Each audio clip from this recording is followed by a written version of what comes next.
might get some of Jeff Bezos' money. It's a really, really good plan. So if you're watching on YouTube, if you're one of the 200, fucking 300 people almost watching over on YouTube at 10 past midnight. Go home. Welcome in. Opposed to what you're doing. Thank you for the prize. Bezos sends his regards.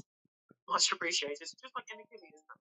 If you're watching on YouTube, you can pop over to Twitch for 5 seconds, link your Amazon Prime account, and give me free money if you really want to do that. You can do it to you get to use one Twitch Prime sub per month. So you can send it my way, you can send it to Kevin, Logan, or any other creator on the app. I would like it to be me though, because I like money. I like having money. I'm broadcasters. Thank you for the 5 gifts, James. Appreciate it. And anyway, I personally believe that centrist government could have worked, but fundamentally this government doesn't know how to do politics. I mean, I would disagree, but I think the latter is definitely correct.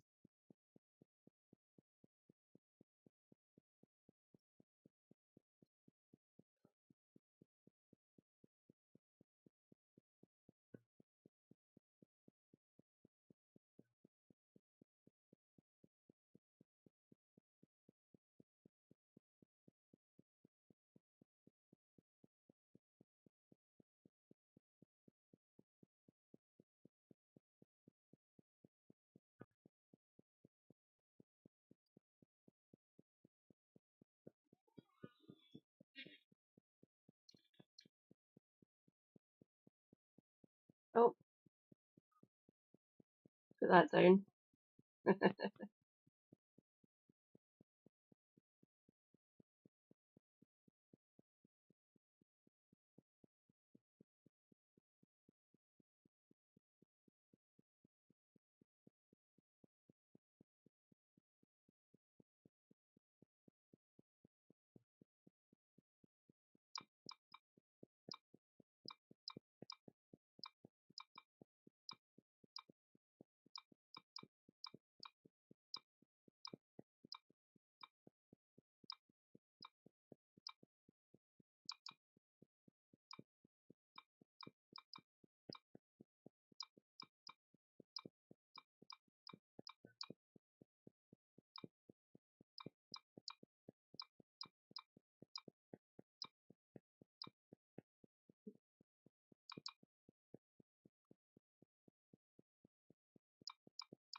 Ah! Rejoice, comrades. What extraordinaire. Hi, Shanna, darling. I'm just promoting myself in the blue room.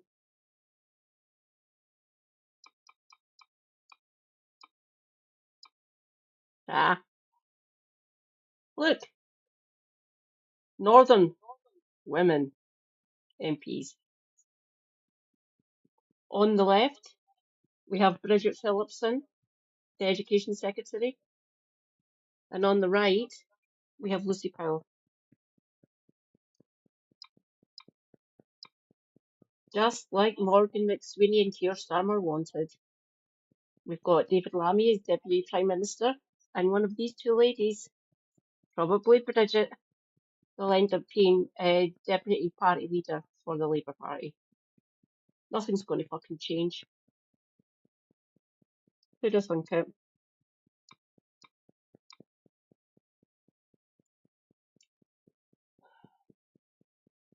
Just end me at this point. Hopefully soon, before I shuffle off this molten coil, the Labour Party will implode. That'll be fun to watch, and watch all the commentators, political analysts who are backing this government die of irony. It'll be fun to watch, even though waiting in the wings is Manfred and his band of merry fucking lunatics. This country's cooked. Where be Cappy Room?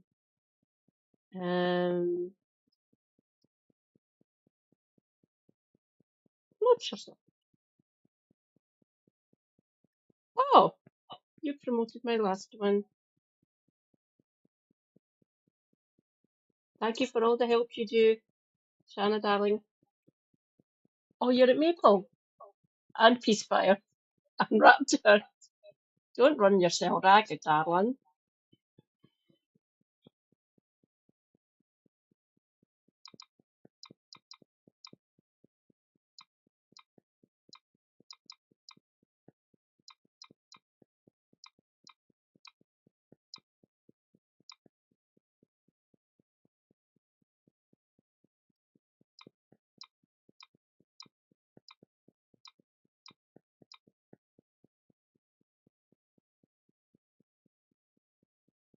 Keep on forgetting.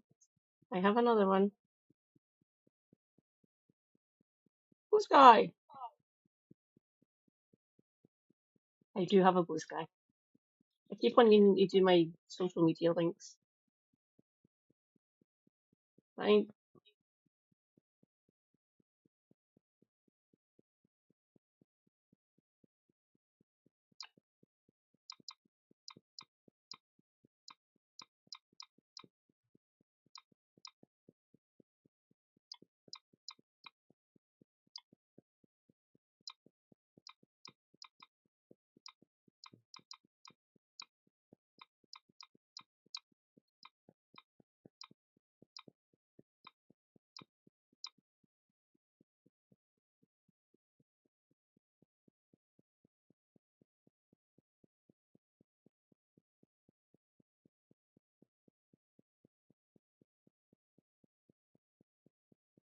Oh, fucking hell.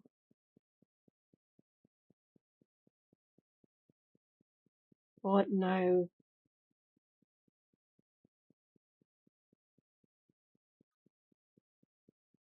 Oh, right, that was easy.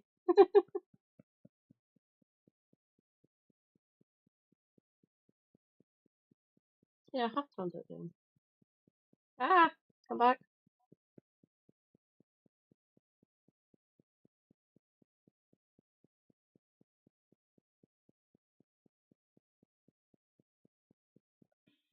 There is my Twitch chat.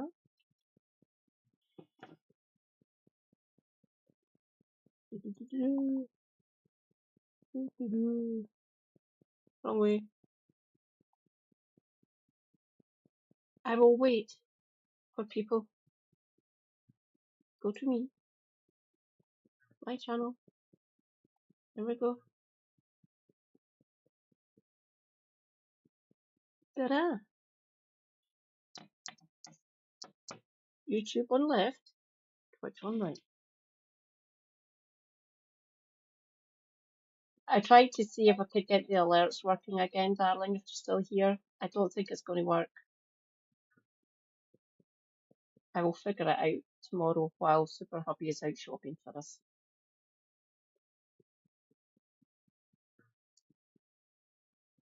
Thank you, Squawkbox.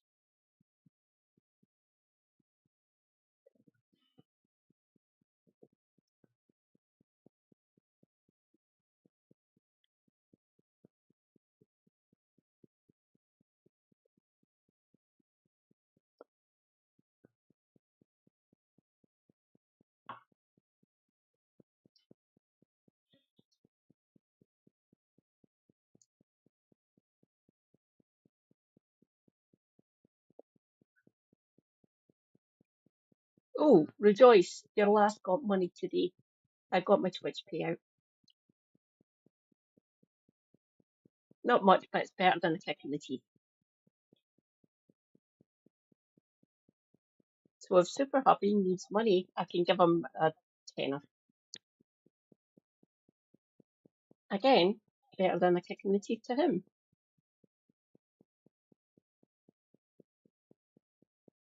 Oh God, I'm going to have to go through and get my water at some point. I will hydrate while I wait.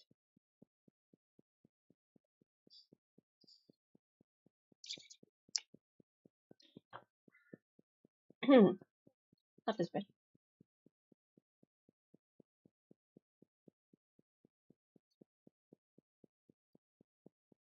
Oh, Christ.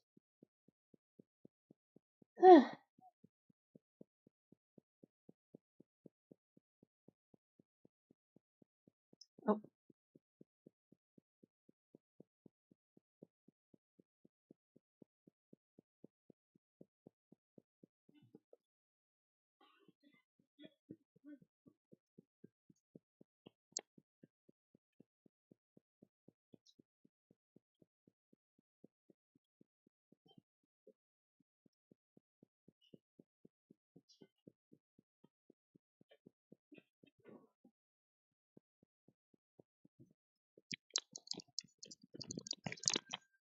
no one needs to hear that.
Oh, yes.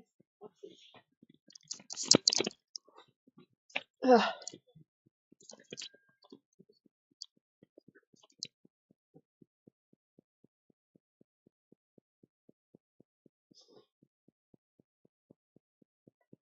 Rejoice, comrades. Sozzled Snake is here. Hi, Sozzled.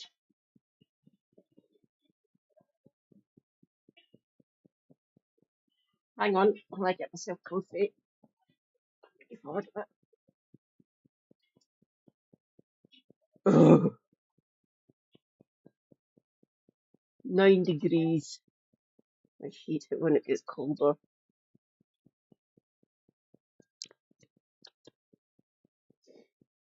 Will we wait to see if anyone else comes? It's 17 minutes I've been going. I'll give it until 20. How are you doing, Sozzled? I was away getting my water bottles filled, so now I have plenty of H2O. One sitting right there and one on the windowsill.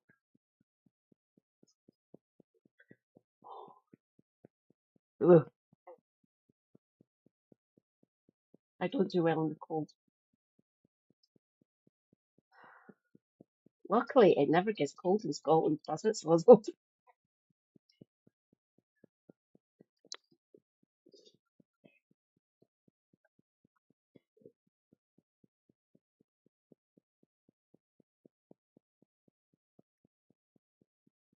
Look,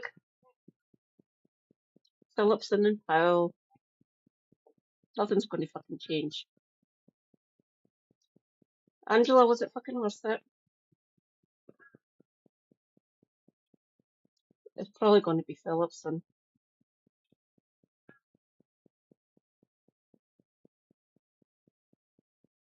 I'm surprised they didn't try to get West squeezed in.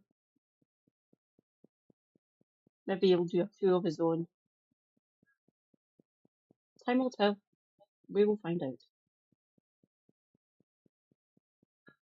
Helena covered James O'Brien again. Doesn't seem to learn, does he? We've been saying all this shit, James, for ages now. Hate it when we get proved right. Just because you lot are fucking deaf. Or called a student politics. Get wrecked. Can't wait to see James implode with irony at some point.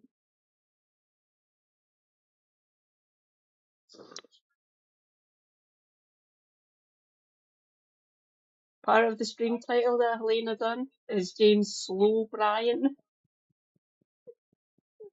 Oh god, genius. But we all know how good Helena can be with her stream title. I will doff my hat to her and Kev because their stream titles are usually quite good. Kev's just genius. Oh, but he's snarky like me. Hmm, shall we? Down to Canary. Let's see what this article is saying. Left unable even to get into deputy leader contest proves Labour is dead. It's been dead a while. The minute they said, there's the door, and we fucking left. Serves them right, really. The TSSA union, not sure what that one is, has been forced to pull out a humiliating message acknowledging the failure of Bel Ribeiro Addy, she did look good, to achieve the nominations needed to be on the ballot in Labour Party's deputy leader contest, and essentially begging right-wing candidates not to ignore left ideas completely. It read, TSSA regrets that Bel Ribeiro Addy has not met the nominations threshold among MPs for deputy leader of the Labour Party. It was never going to fucking happen, unfortunately. We supported her attempt to get on the ballot because she best aligned with our values on a range of issues, a massive expansion of workers' rights through full implementation of the New Deal for workers, public ownership of railways from TOCs, and open access.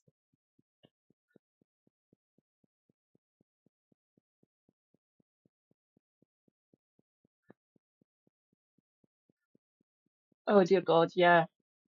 Thank God he wasn't. Public ownership of the railways, train operating companies, and open access to free and the Roscoe's. A vocal opponent of disability cuts, the two-child benefit cap, and ending universal winter fuel payments, she has taken a clear position on the most pressing international issue of the day, calling for the UK to stop arming the genocide. While she has not been nominated by the requisite number of MPs, these views are backed by our members, and we believe most Labour members too. They should be represented in the debate, and we call on the candidates who have reached the nominations threshold to ensure that they are. They won't be. Labour dead in the water after a deputy leader contest. Yeah. The Thatcherite faction of Keir Starmer wasted no time in raising nomination thresholds and walling up the loopholes that allowed Jeremy Corbyn onto the ballot in 2015. Humiliating the right by showing the mass popularity of left-wing ideas and policies, achieving more votes in 2017 and 2019 than Starmer managed in 2024. In reality, there was never any way that Starmer would allow a left-winger into the contest, let alone to win, prompting one wag to observe that. I'm surprised Labour hasn't announced the winner yet. They have to make it look impartial, not that it is, of course. But the stark fact is that Ribeiro Addy wouldn't even have came close to reaching the threshold, even under the old rules. Only 6.5% of the parliamentary party, which Starmer and his crony have spent more than 4 years packing with Brill cream oozing miniatures of himself,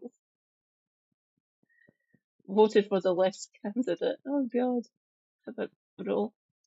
The lesson of the stark fact is clear. Labour is as dead as the former Tory monster it is now modelled on, and the future of the movement lies not only outside it, but as far away from it as possible to get. It is, yeah. They shouldn't be calling themselves Labour anymore, really.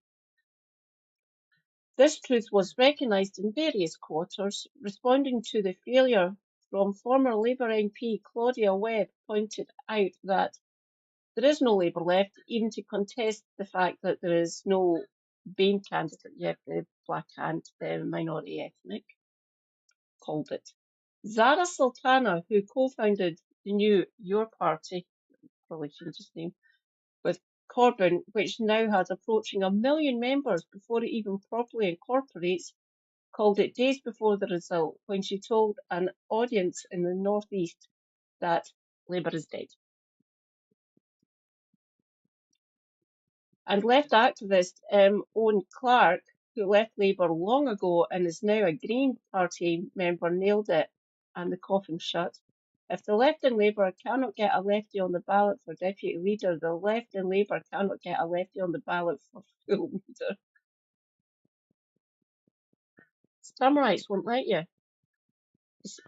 He literally said, "There's the door," and we've basically fucked off.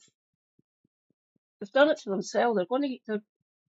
They're their vote at the next general election is going to be abysmal, and they fucking deserve it. By basic logic, we are unable to conclude that the Labour left is over, done, finished, defeated. We got booted out. It's time for lefties to leave the party. Labour is not only dead under Keir Starmer, it has been dead so long politically, morally, intellectually and spiritually.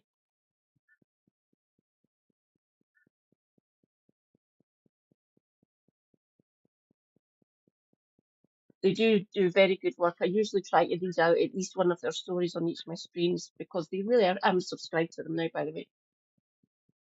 Not only is Labour dead under Keir Starmer, it has been dead so long, politically, morally, intellectually and spiritually, that it's a corpse. It is nothing more than a hollowed out, rotted husk whose stench is an offence to the nostrils and a danger to the weaker parts of our society.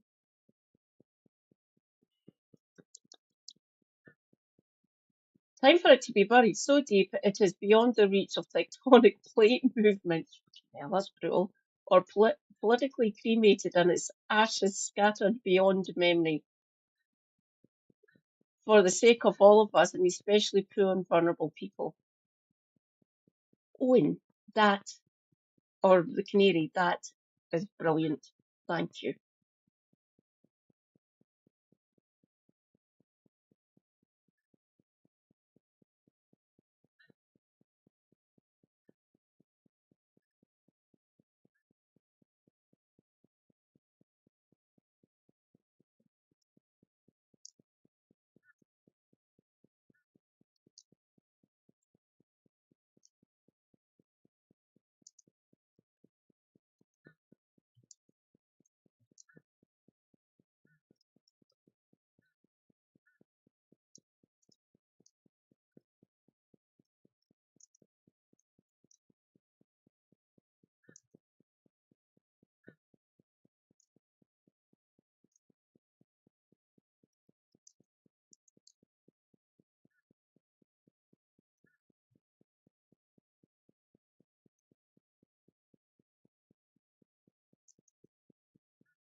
Oh, God almighty. How am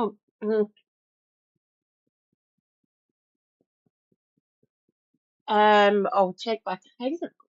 What the hell else am I going to say?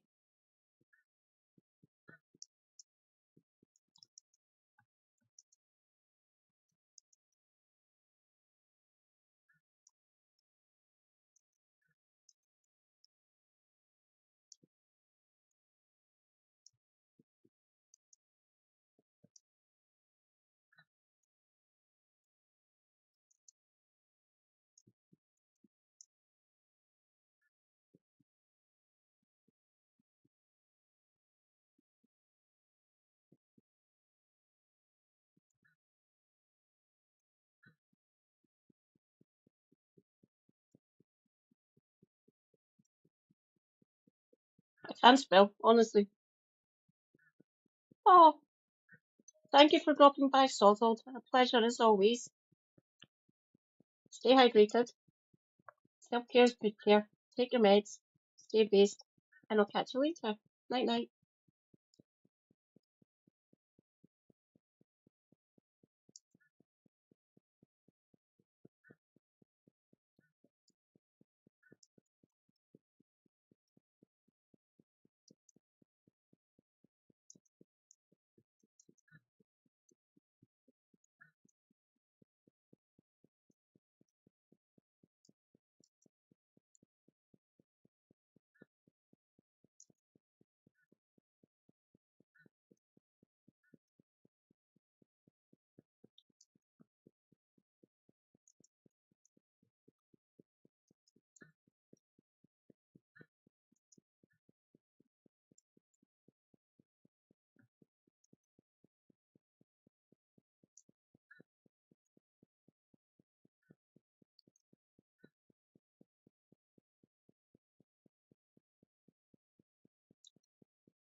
the first comment. Wow. Oh, I just done a stretch, sweetie. The leg's feeling a lot better actually. I check every so often to see how the bruise is. It's healing. It'll probably be a few more, maybe a week, maybe a fortnight yet before the bruise is completely gone. I have to check to make sure that it's not going rock solid because if it does, it has to have a little bit of give because if it goes rock solid, that means there's a build up again and I have to be wary because if that happens, the same thing will happen all over again and they'll travel up to the heart or the lungs again. They travel up to the heart. Holy fuck. So I have to keep on checking every so often. I'll just check again. Hmm.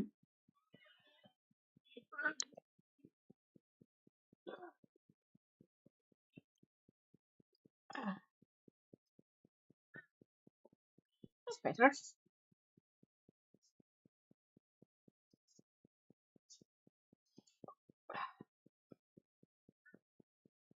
Hmm, much better. Thank you, darling. There we go. If you can still hear me. Oh, it doesn't actually say. It's from Squawk Box, if you're still here, Sozzled.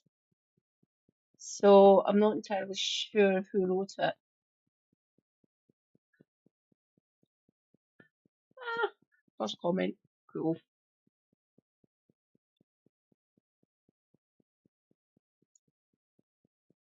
Is there anything else on the Discord, actually?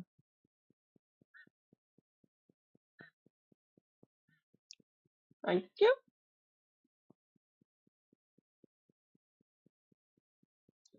Oh, boom. 2 canary stories tonight. Oh, this is from technically 2 days ago. This is from oh, only 1 minute. There we go. Mandelson not sacked from government and still on payroll. He's just not our ambassador anymore. He is called the Prince of Darkness for a fucking reason, everyone. Why did you appoint him here? You've just done yourself in there, you fucking idiot. Contrary to media reports, Keir Starmer has not sacked Peter Mandelson over the latest revelations of his extreme closeness to serial child rapist Jeffrey Epstein. Mandelson down but not out. He has been removed from his post as UK ambassador to the US, but remains a UK government employee and probably still on the government payroll. The Foreign Office has refused to answer inquiries because they say it is an HR issue. That's bollocks. There has still been no comment from number 10 whether Mandelson remains a senior advisor to Keir Starmer, and Starmer's spokesman refused to rule out a senior public role for him in the future. Rejoice, comrades! Elron Hubbard has arrived. Hi, Elron. More than likely, that's the only thing that I can think of. There we go. That's one of the shortest ones from the Canary I've read. Thank you, Canary. Yeah, we knew that. But it's always good to read out loud. Yep, welcome.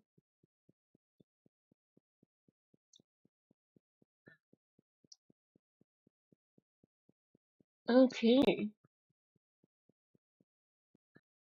Have I put anything yet into my stream or stream suggestions or watch later? We will check to see if there's a fucking hell. Is Helena still going? What the? Carry on, my darling? Let us see. Becky! May I urge you to all go and follow Becky Sphere on Twitch or Becky Sphere's Climate Corner on YouTube. She is a scientist. She is American. She is based in Chile. She is based in California.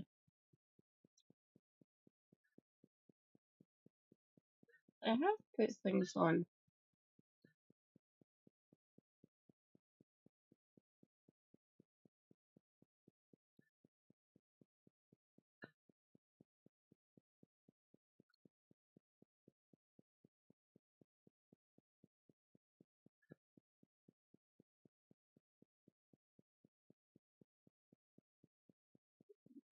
Oh, I can get it to you.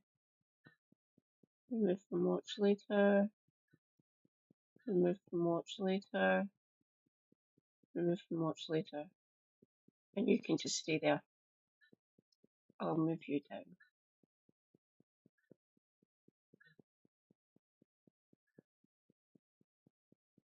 There we go. Those two are for me. Shall we start with Becky?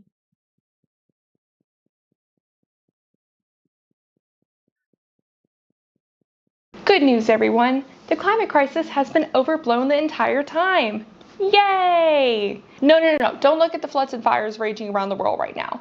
Ignore the fact that the Arctic Circle just saw temperatures over 30 degrees Celsius for the longest streak since we started recording in 1961. All of these happening at once and getting worse every year is just the sun, or poor land management. Yes, CO2 is increasing by 2 parts per million every year, but that's a good thing because plants like CO2. There's clearly no such thing as too much of a good thing. You know, drown your plants in water because they love it, right? All of these statements are justifying the Trump administration's rollback of decades of environmental policies as presented by a new Department of Energy's National Climate Assessment called a Critical Review of Impacts of Greenhouse Gases on the US climate. Unlike previous assessments that were written over years by hundreds of scientists, the last one was written by more than 700 experts, this one was compiled in months by just 4 scientists and an economist who are all considered notorious in the climate community. Meanwhile, the webpage that held the last properly written national climate assessment just went dark.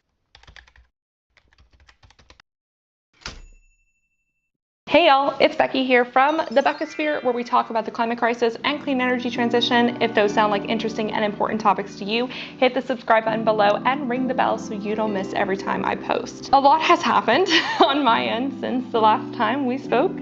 If you're not interested in a quick life update from me, go ahead and skip to the timestamp that I'll put somewhere around here. So for those of you interested in the latest and that saw the latest video I posted a couple months ago, unfortunately the city I was an AmeriCorps fellow for was not able to hire me after the program was shut down by DOGE. Luckily for my program though, a few months ago the court sided with the states that sued the Trump administration for shutting down AmeriCorps programs, and so those 24 states that sued got their programs refunded. I bet the states that did not sue are feeling pretty silly right now. So I'm happy to say that the Sustainability Service Corps is back up and running in California, and if you are in California and you're looking for something like that, I highly recommend it, though it is at a reduced capacity thanks to the turmoil. That decision was announced literally the day after my program officially shut down, so I am back to looking for work. I am also still working on my master's program, which is going very well. I'm getting A's. But the biggest change is that Rue and I have moved across the country to live with my partner and his kitty Vetra. If you've been watching the fun facts about Rue since last winter, you'll remember Rue's adorable silver tabby sister because they met for the first time over Christmas break. So stay tuned for this video's fun fact at the end to see how they are getting along. But as for my partner and I, we're doing very well. This is the first time we're living together, so it's very exciting. We're both unemployed, but we're both doing our masters and we're both very happy. As a reminder, he's earning a nursing master's right now, so he's very busy. We're in the Great Lakes area, which is humid compared to California, and we've been getting a lot of wildfire smoke from Canada this summer. Not to mention we also... Oh, she's moved from Cali. Okay, Becky. I should check in on her channel more often. got a once in 500 year flooding event, so that was fun. We're all okay. Thankfully, the part of the city that we live in was not as badly impacted, but you know, It's never a dull moment in a more extreme climate future. If you want more details about how I'm doing, I actually started making monthly vlogs on my Patreon for the $5 to $10 monthly tiers. You can also individually purchase vlogs for $7. I also began doing weekly climate newsletters for all my patrons. So if you want more climate news stories that I consider important, you can sign up for that for as little as $3 a month. Of course, no pressure. Simply liking, commenting, and sharing my videos helps this channel a ton. So thank you so much for continuing to do that. Okay, now back to the Trump administration trying to gaslight all of us, because that is seriously what they are doing with this report. This report is meant to make us question our perception of reality. Because in reality, the Midwest didn't see poor air quality every year from Canada's boreal forests burning because they used to not burn like this. In reality, homes in the Pacific Northwest weren't built with air conditioning because it used to not get hot enough there to need it. And in reality, people didn't have to practically swim their way out of the New York subway systems multiple times a year. It just seems to me that if things were always this way, that the infrastructure would have been set up differently, don't you think? But hold on, isn't it possible that all of the scientists in the past reports colluded together to over-exaggerate the impacts of fossil fuel-based greenhouse gases? Why would they do that? I mean, it must be like a cabal of scientists that are all individually funded by different sources, but they're somehow colluding together to shit on progress and to keep the public controlled because scientists like controlled variables. I mean, Chris Wright, the current head of the Department of Energy, said in the Secretary Forward of the National Climate Report, the rise of human flourishing over the past 2 centuries is a story we're celebrating. Yet we are told relentlessly that the very energy systems that enable this progress now pose an existential threat. Hydrocarbon-based fuels, the argument goes, must be rapidly abandoned or else we risk planetary ruin. That view demands scrutiny. That's why I commissioned this report. Ah, yes, very noble. So obviously he believes all the previous reports were just published to poo-poo on progress, and it's his job to correct the record. It has nothing to do with the fact that he is a CEO of fracking companies, so moving away from fossil fuels would hurt his bottom line. Wright commissioned 5 people known in the climate community for being cherry picker skeptics. I'll go over each of their credentials in a sec. But first, let me give you a quick summary of the main arguments of this document. Feel free to read it and the critical commentary that covers it. I linked all of that in the description below. I recommend that you look on the screen because I will be visually debunking all of these claims really quick as I go through them. I want to give a huge shout out to the more than 85 climate experts who have since come out to refute different parts of the Department of Energy's reports, and also the Carbon Brief fact-checking huge document that I'm using to fact-check a lot of these claims. The document basically provides quotes from a lot of the international group of scientists that either personally had their work misquoted or misreferenced or are experts in the particular subjects that are being discussed and are fact-checking those topics. So a lot of the things that you will see are quotes from the scientific community. A lot of them are American scientists or scientists from different parts of the world, like in Europe and Asia, that are all coming to say that these concepts are either misleading or flat out false. So there you have it. Enjoy. Carbon dioxide does not qualify as a critical air pollutant that can be regulated under the Clean Air Act. I'll actually go more into this argument later in this video. CO2 benefits the planet because plants like it. Yes, coral reefs might die, but most other things are used to a wide range of pHs, and we saw the Great Barrier Reef grow one year. Humans are a factor on the climate, but the international climate reports downplay the effect of the sun's variable rays. Climate projections based on the Intergovernmental Panel on Climate Change's reports have exceeded observed trends. Studies that project the impact of future warming usually use the most extreme trajectory, being dramatic. For the record, the IPCC is considered the gold standard of climate science and is a collaboration between thousands of international scientists. Carbon dioxide in the atmosphere has risen, but it will just cause the world to get greener, which will then suck up more carbon. Also, most models show higher temperatures because they didn't take into effect that cities are warmer. We still don't know how much the Earth is going to heat up in the long term due to tipping points being reached, known as equilibrium climate sensitivity. The IPCC's method of determining this is flawed, and they underestimate how much greenhouse gases the planet can take without shifting into a new state of equilibrium. Climate models overall overestimate warming and are not perfectly accurate in certain areas, so they shouldn't be taken seriously. Most extreme weather events don't show any long-term pattern, except for maybe some extreme rain events over the short term, and maybe some wildfires have burned more than they used to, but the difference is negligible. Wildfire activity increases are mainly due to poor forest management practices. They love to use the forest management practices argument, don't they? The global sea level has risen by 8 inches, and any issues different coastal communities are experiencing are not due to sea level rise, but to ocean circulation patterns and cities sinking. Future sea level rise will be minimal, and most projections are over-exaggerating. Studies that determine how much climate change impacted a particular extreme weather event, known as attribution studies, are debatable. Also, IPCC assessments underestimate how much the Earth's climate naturally changes, how much the sun's radiation changes, how much air pollutants impact things, and how they do their attribution studies. Rising CO2 benefits agriculture and should be accredited for increasing yield. We can adapt our way out of climate change impacts. Economists don't see climate change as a big deal. Lessening climate change impacts is not a good enough reason to change how we manage our economy. Estimating how much climate change impacts should be added to the cost of doing something, aka the social cost of carbon, is too hard and unhelpful. Nothing US policy will do will impact climate change. Nothing that we've tried has impacted climate change. Anything we could do will take too long to impact anything to matter. So let me know which of these arguments was the most. Oh, God.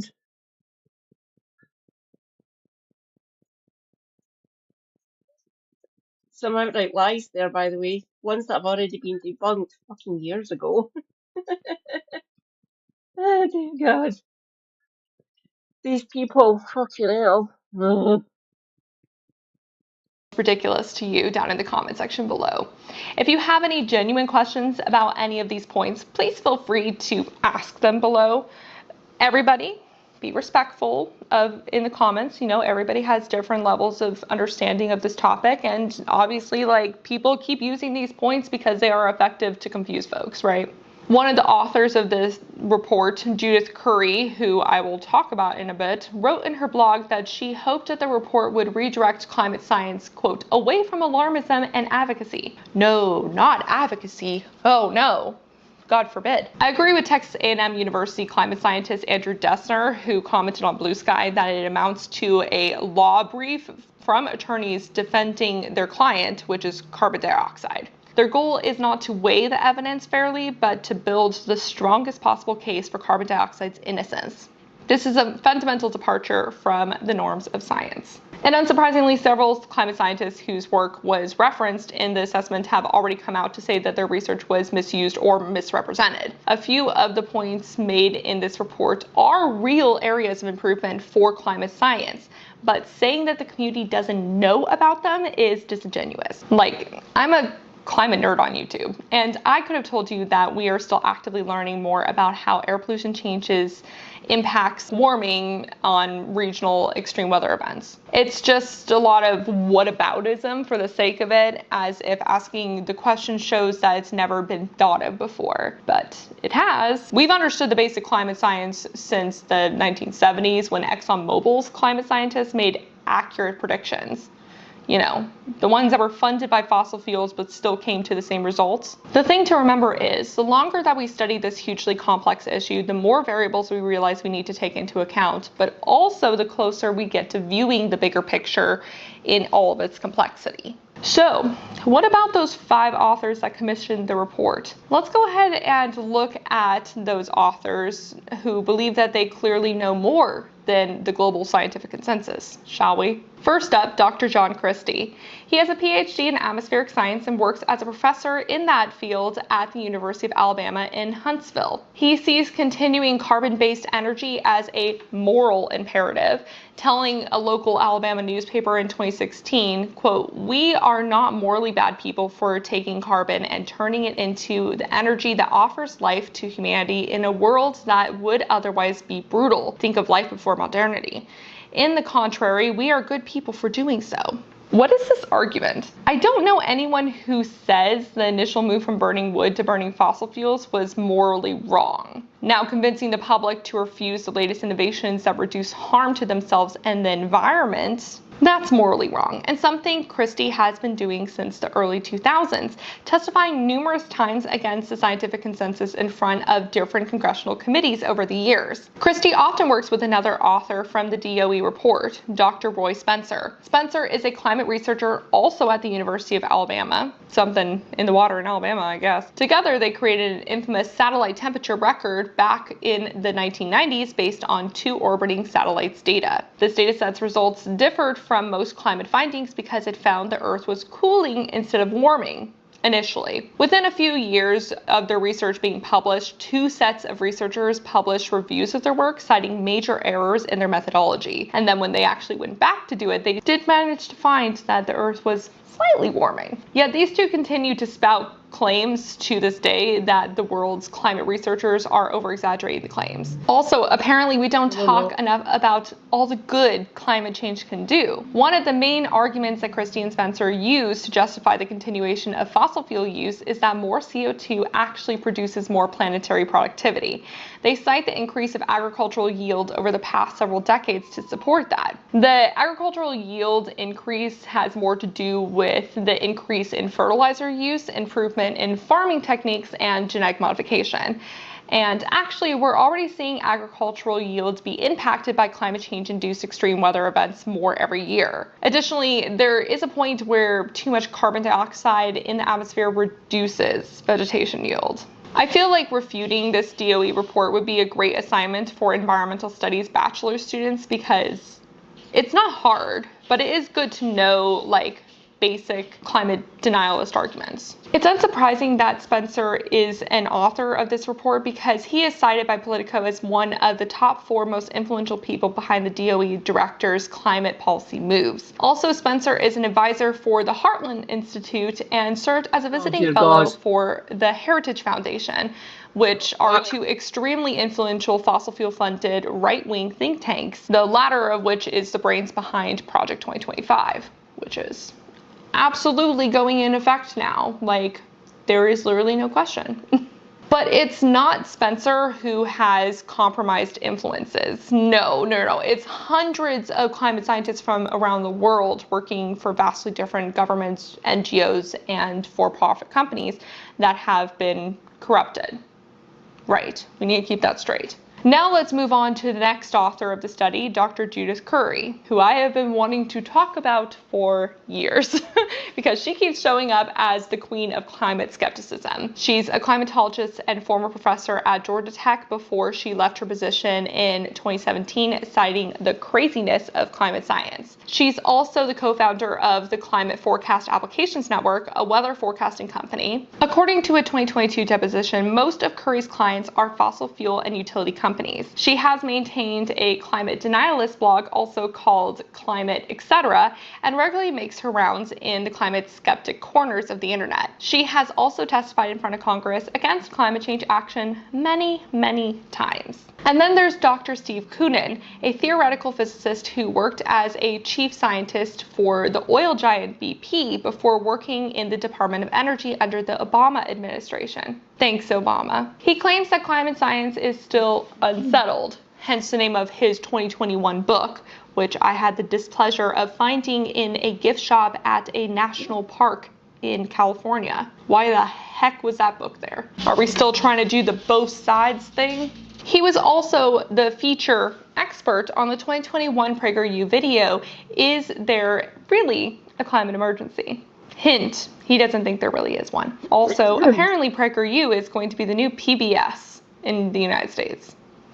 awesome. The last author in the report to talk about is Dr. Ross Feckwittery, who is an associate professor in economics at the University of Guelph in Canada and a senior fellow at the libertarian think tank Fraser Institute. He denies that carbon dioxide and other greenhouse gases are pollutants and argues that the cost of climate policies far exceeds the cost of doing nothing, a statement that completely contradicts what the vast majority of economists say. It seems like the assessment was able to be pulled together so fast because all the contributors just put down the arguments they've said over and over and over again for the last 20 years.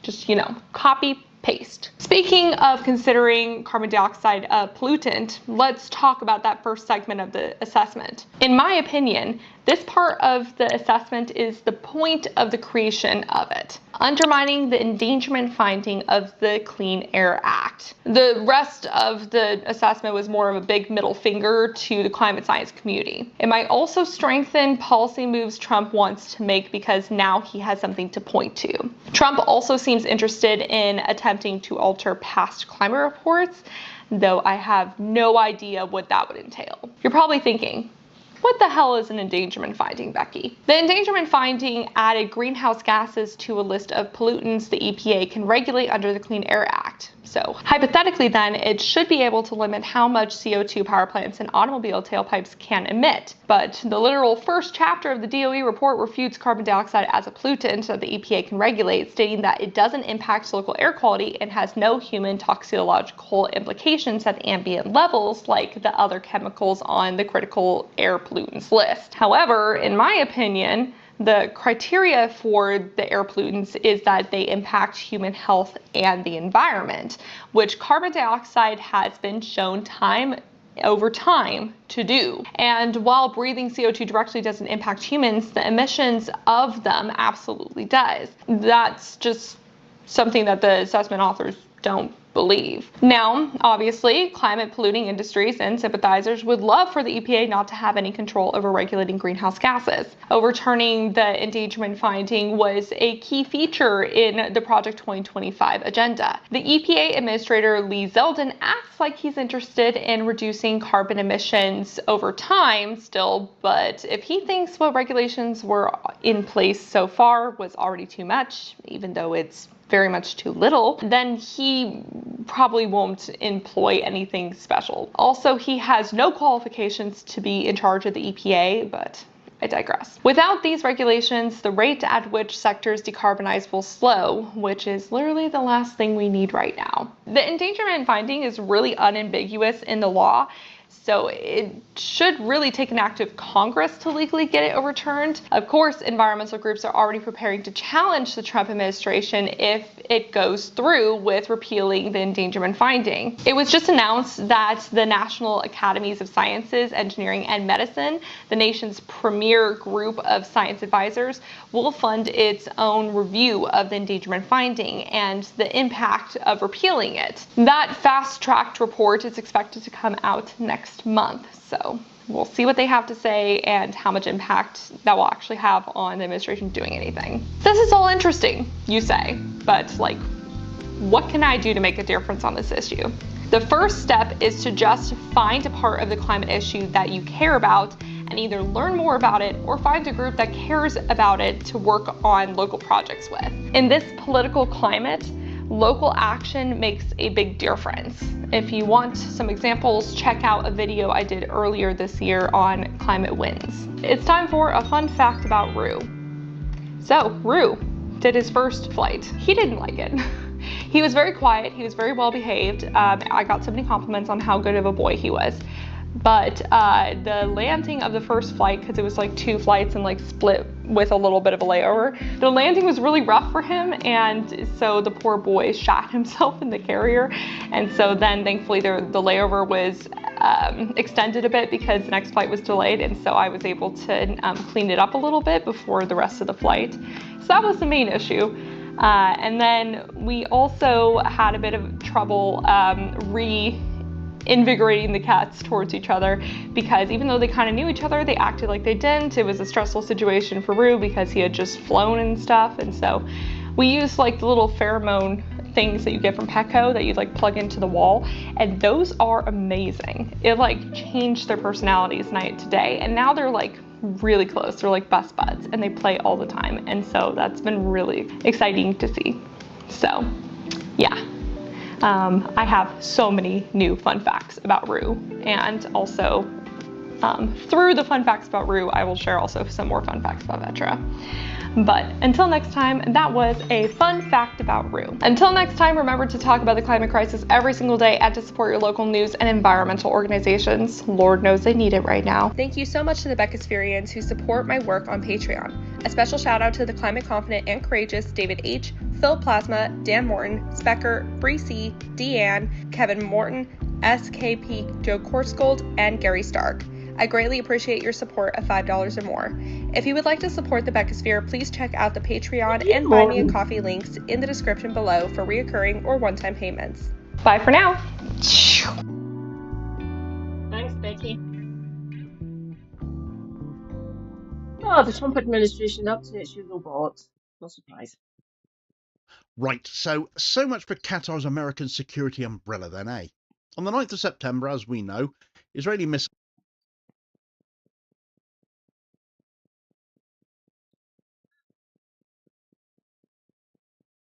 Ooh.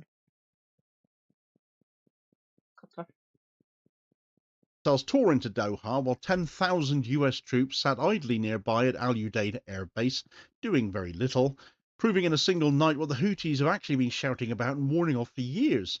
Washington's bases are there to defend Israel, not the Arabs who might be actually hosting them. Qatar's capital was bombed under the shadow of CENTCOM's headquarters in the Middle East, as Al Udeid is. Al Udeid being the largest US airbase in the entire Middle East. And the best Donald Trump could do was beg Netanyahu, please don't do it again. Netanyahu's reply, of course, was one of open, deranged defiance, followed by threats of more strikes in Qatar and promises to get Hamas next time. All as if US red lines are drawn in disappearing ink. For Qatar, it was more than a humiliation, though. It was the collapse of the very bargain on which its security has rested for decades. The US promise in exchange for housing a massive airbase. Al Udeid was once Qatar's shield. Now it looks more like a shackle. So is Doha about to smash it and send Trump the message he deserves after all of this? Right, so on the 9th of September, Israel did something that may well end up altering the strategic landscape of the Gulf into the far future, and not in their favour at all. Its air force struck the capital of Qatar, Doha, in an operation that killed senior Hamas officials and left a Qatari security officer dead, though failed to assassinate the leaders it actually wanted to, who they were actually targeting.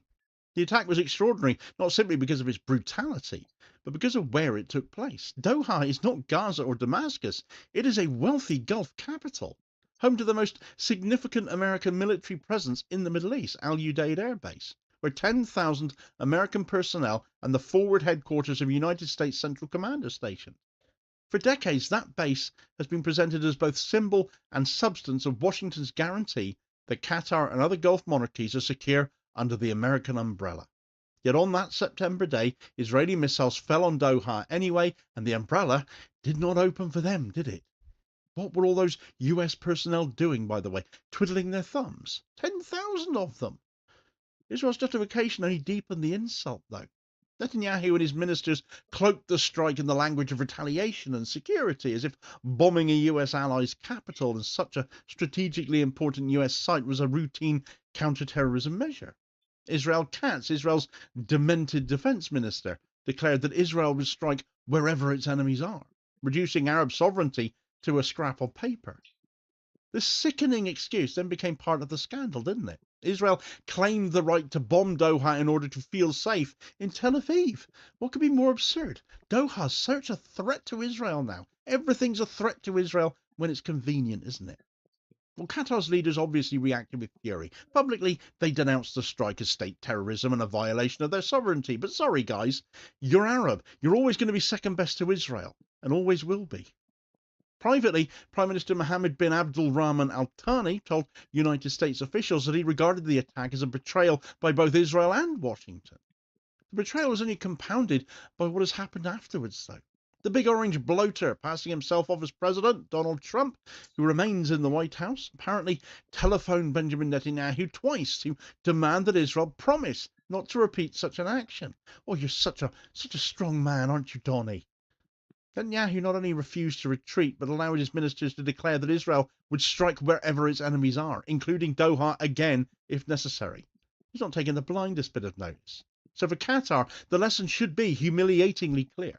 Hosting the largest American base in the region does not shield it from Israeli aggression. Israel will always come first for the US. Your sovereignty means nothing at the end of the day. The strike has therefore turned Al Udeid from a supposed guarantee of security into a potential bargaining chip, though. Qatar, for the first time in decades, is now apparently openly considering whether to reevaluate its security partnership with Washington. The possibility of shutting Al Udeid, or at least threatening to do so, gives Doha. Thank you, elevator lady. Thank you for the follow. Welcome, welcome. If you are here, MadCat79 Scotty I, a Scottish disabled Marxist streamer. Ah, rejoice, comrades. Christina Amazon is here. Hi, darling.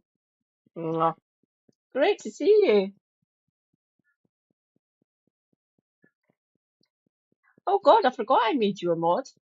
Hi, welcome, welcome. How goes it? This is Damo. He is from Cornwall or Care now.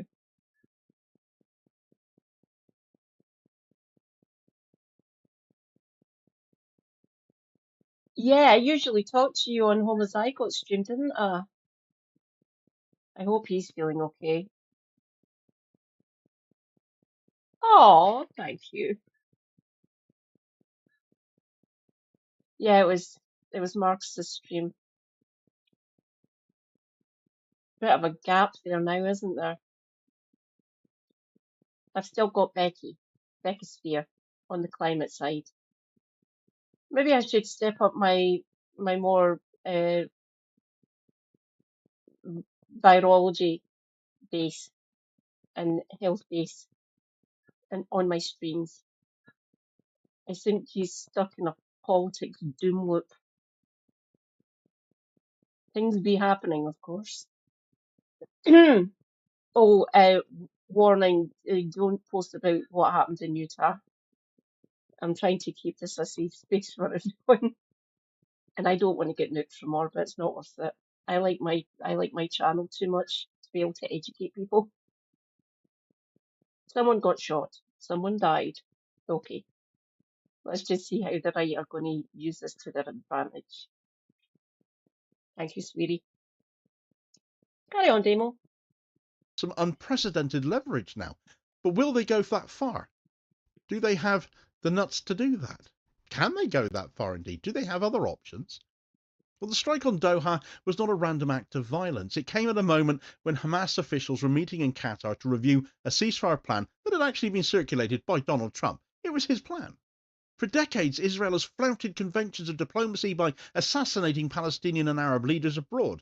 But there had been at least an informal understanding that neutral grounds of mediation would be respected.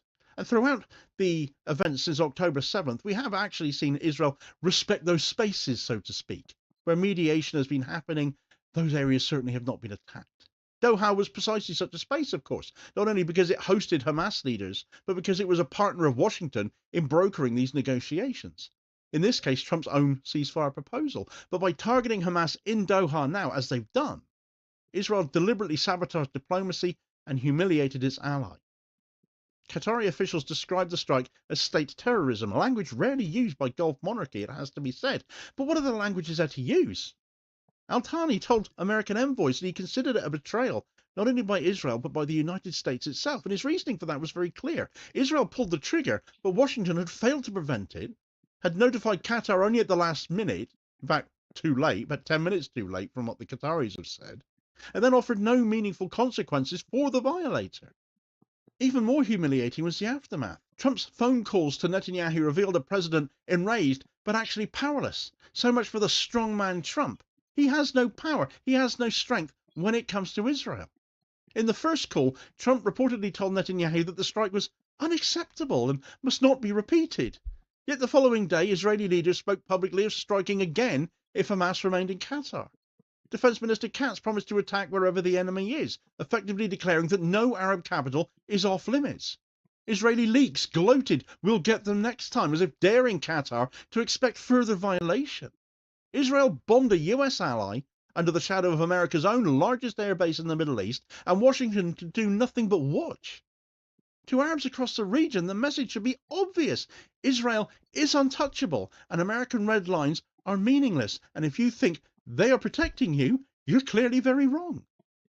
For Doha, this has to be an existential insult now. Its capital had been bombed, one of its officials killed, its diplomacy sabotaged, its sovereignty mocked. And the United States, despite having the most formidable military presence in Qatar itself, had done nothing to stop it and could not even compel Israel to desist from threatening more. So the key to understanding why this event resonates so deeply lies in that role of Al Udeid Air Base, though.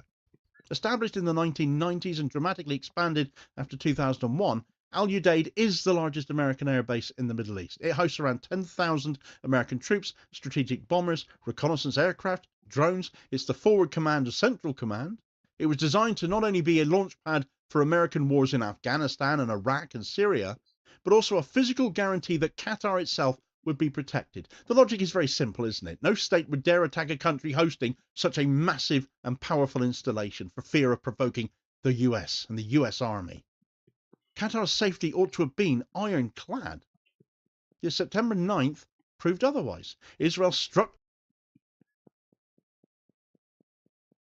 They're there as a shield. They were meant to be there as a shield, essentially. The reason it got set, there was one of the, obviously, the Demo just said, when the West went into Iraq and Afghanistan, that was where they were coming out of. That, and I can't remember quite where else. Our ones, when we were going over and doing our flights, at least, were coming out of Feckwittery on Cyprus. Plus, we had ground troops in Iraq and Afghanistan. Plus, there's always a presence in the Gulf, near there, near Yemen, actually. There's always a British ship of some description there, always. So this blatant attack by Israel just flies in the face of all the guarantees that we've given the Qataris over the years, both us and the Americans.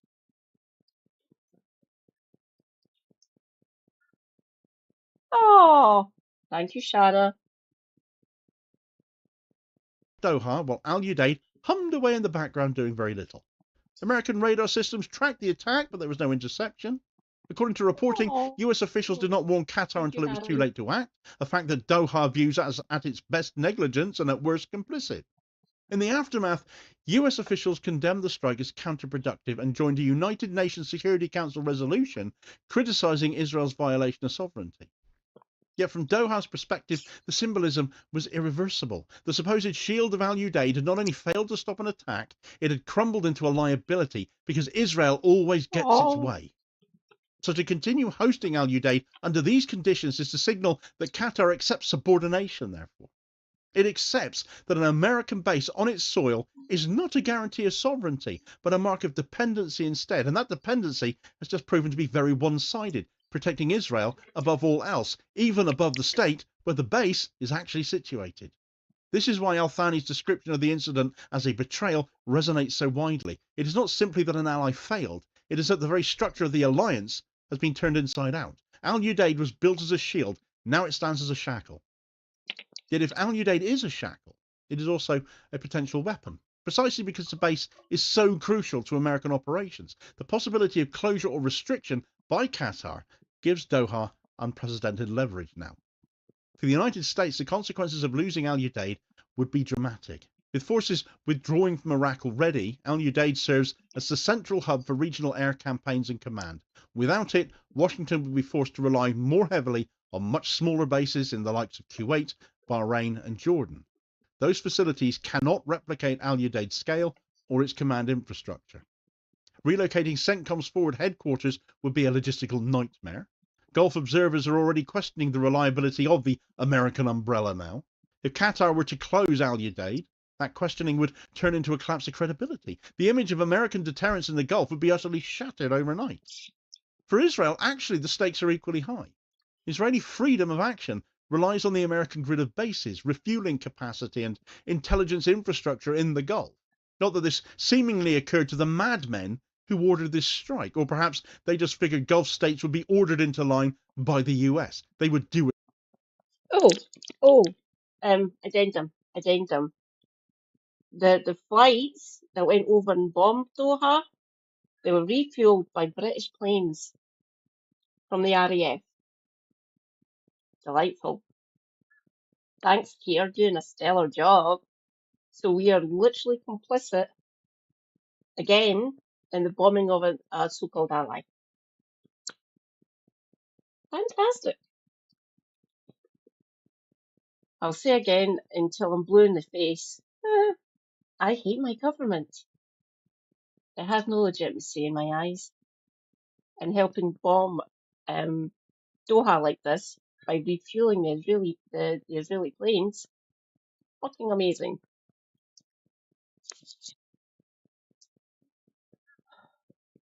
As they're told, and who knows, they may still be proven right in that. A hostile or closed Al Udeid, though, would mean not just the loss of logistics, but the terrifying prospect of alternative powers gaining access instead. If China, for example, were invited in to fill the gap, Qatar having strong economic ties via its LNG contract to China already, Israel would face the possibility of hostile monitoring of American-Israeli coordination.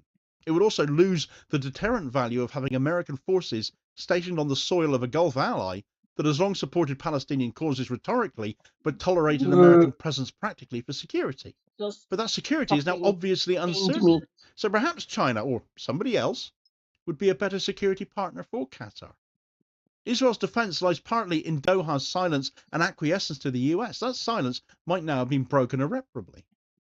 For Qatar itself, the leverage is both symbolic and material. Simply raising the possibility of closing Al Udeid forces Washington to treat Doha's concerns seriously. It restores agency to a state that's just been humiliated.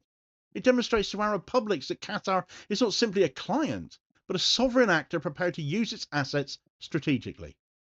It also gives Doha bargaining power. Even if it does not close the base outright, it can use the threat of doing that to demand stronger guarantees from the US, more arms deals perhaps, or more visible pressure on Israel even. It's why some headlines are claiming that Qatar is saying its relationship with Washington is stronger than ever. Their position actually is. In the new equation, Al Udeid is no longer just America's asset, it's Qatar's card to play in this equation now too. So the credibility of Qatar's leverage depends on whether it has plausible alternatives, though. I mentioned China as a for instance a moment ago, because the truth is that it does, even if none are as comprehensive as American protection, but needs must, right? And if you can't trust the US, well, there's got to be somebody else. Turkey's the most immediate option, massive military of Turkey have got, although they are very pro-West. Ankara has maintained a military base in Qatar since 2015 and expanded it during the Gulf blockade of 2017, when Saudi Arabia and the United Arab Emirates attempted to isolate Doha. Turkish troops were a visible symbol of solidarity. Politically, President Erdogan has positioned himself as a champion of Gaza and an opponent of Israeli aggression, though he does, of course, keep supplying Israel with oil. For Qatar, deepening Turkish deployments might provide an alternative protector that resonates with domestic and regional publics, but those well-known pro-Israel ties wouldn't make it my personal pick still. China is the long-term bet. Qatar is Beijing's largest liquefied natural gas supplier with a 27-year deal signed in 2022, the longest and largest in Qatar's history. While China's little military presence in the Gulf, its economic leverage and diplomatic role as broker of the 2023 Saudi-Iran rapprochement makes it a credible alternative. Were Doha to invite limited Chinese security cooperation, well, that would send a powerful signal that the Gulf is no longer America's exclusive playground, and by selling out so heavily to Israel, who China are heavily critical of, they'll have only brought that on themselves, won't they? Iran is an neighbour that can never be ignored, though, isn't it? A deal with them would melt Trump's spray tan clean off his face, wouldn't it? Qatar and Iran share the massive South Funny. Pars North Dome gas field, the largest in the world, so they maintain diplomatic ties in mutual economic interest already. Tehran would welcome even closer security ties with Doha as a blow to both Israel and Washington. Aligning too openly with Iran risks alienating other Arab neighbours, though. But this is becoming less a priority for many of them, all things considered, I would argue. So quietly deepening coordination with Iran could serve as deterrence against further Israeli strikes, particularly given the hobbling Iran gave Israel last time they struck Iranian territory. But ultimately, as much fun as it is to speculate such scenarios, what this tells us is that Doha does not need to replace Washington outright. It only needs to demonstrate that it's got other options in order to get a better deal for itself. That demonstration alone still shifts the balance of power. And one of the most depressing features of the crisis has been the silence of other Arab states through it all. Neither the United Arab Emirates nor Bahrain, both Abraham Accord signatories, condemned the strike. Saudi Arabia, which constantly flirts with normalization, said nothing. Even Egypt, which is another mediator state, one that has worked closely with Qatar in the mediations between Hamas and Israel, and one that has also previously been threatened with Israeli attack, remained quiet too. So this silence is absolutely shameful. An Arab capital was bombed by Israel, yet other Arab rulers prioritized their own normalization deals and their own American patronages over solidarity with them. Such is the problem with so many of these wealthy monarchical states. They are too insular and inward looking at their own vested interests. The result is a devastating blow to the idea of pan-Arabism or even basic Arab dignity. It confirms what many publics around the world already believe, that their rulers will sell out Palestine and their own sovereignty to maintain US support and their own power. It also vindicates the Houthis, though, because for months they have been warning all of these Gulf rulers that American bases on their soil does not protect their own citizens, does not protect Arabs. They only serve Israel. They have claimed that US protection is a mirage and that only resistance movements genuinely confront Tel Aviv. Doha's humiliation exonerates them completely. Every single word they've said is true. If Qatar simply maintains the status quo, the costs are going to be profound, though. It loses credibility as a sovereign actor, appearing unable to prevent further Israeli strikes despite hosting the most powerful military in the world. It undermines its role as mediator in Gaza, since no resistance group will trust Doha to protect them after Hamas leaders were bombed under its watch. Domestically, it risks alienating a population that strongly supports Palestine and resents Israel's impunity. And regionally, it allows rivals such as the UAE to present Qatar as weak and hypocritical, not that they can say much themselves, of course. Worst of all, it invites repetition. Netanyahu's ministers have already threatened further strikes. Katz has vowed to strike enemies wherever they are, and Israeli leaks promising to get them next time mean Doha must expect more. To continue hosting Al Udeid under these threats is to invite humiliation twice over. Fool me once and all of that. To remain in the same position will not be taking a... I'll just finish that. Fool me once, shame on you. Fool me twice, shame on me. Come on, Doha. Do something, please. I'd kick Al Udeid out. I would tell the Americans where to go. But I'm not Qatari, and I don't live there.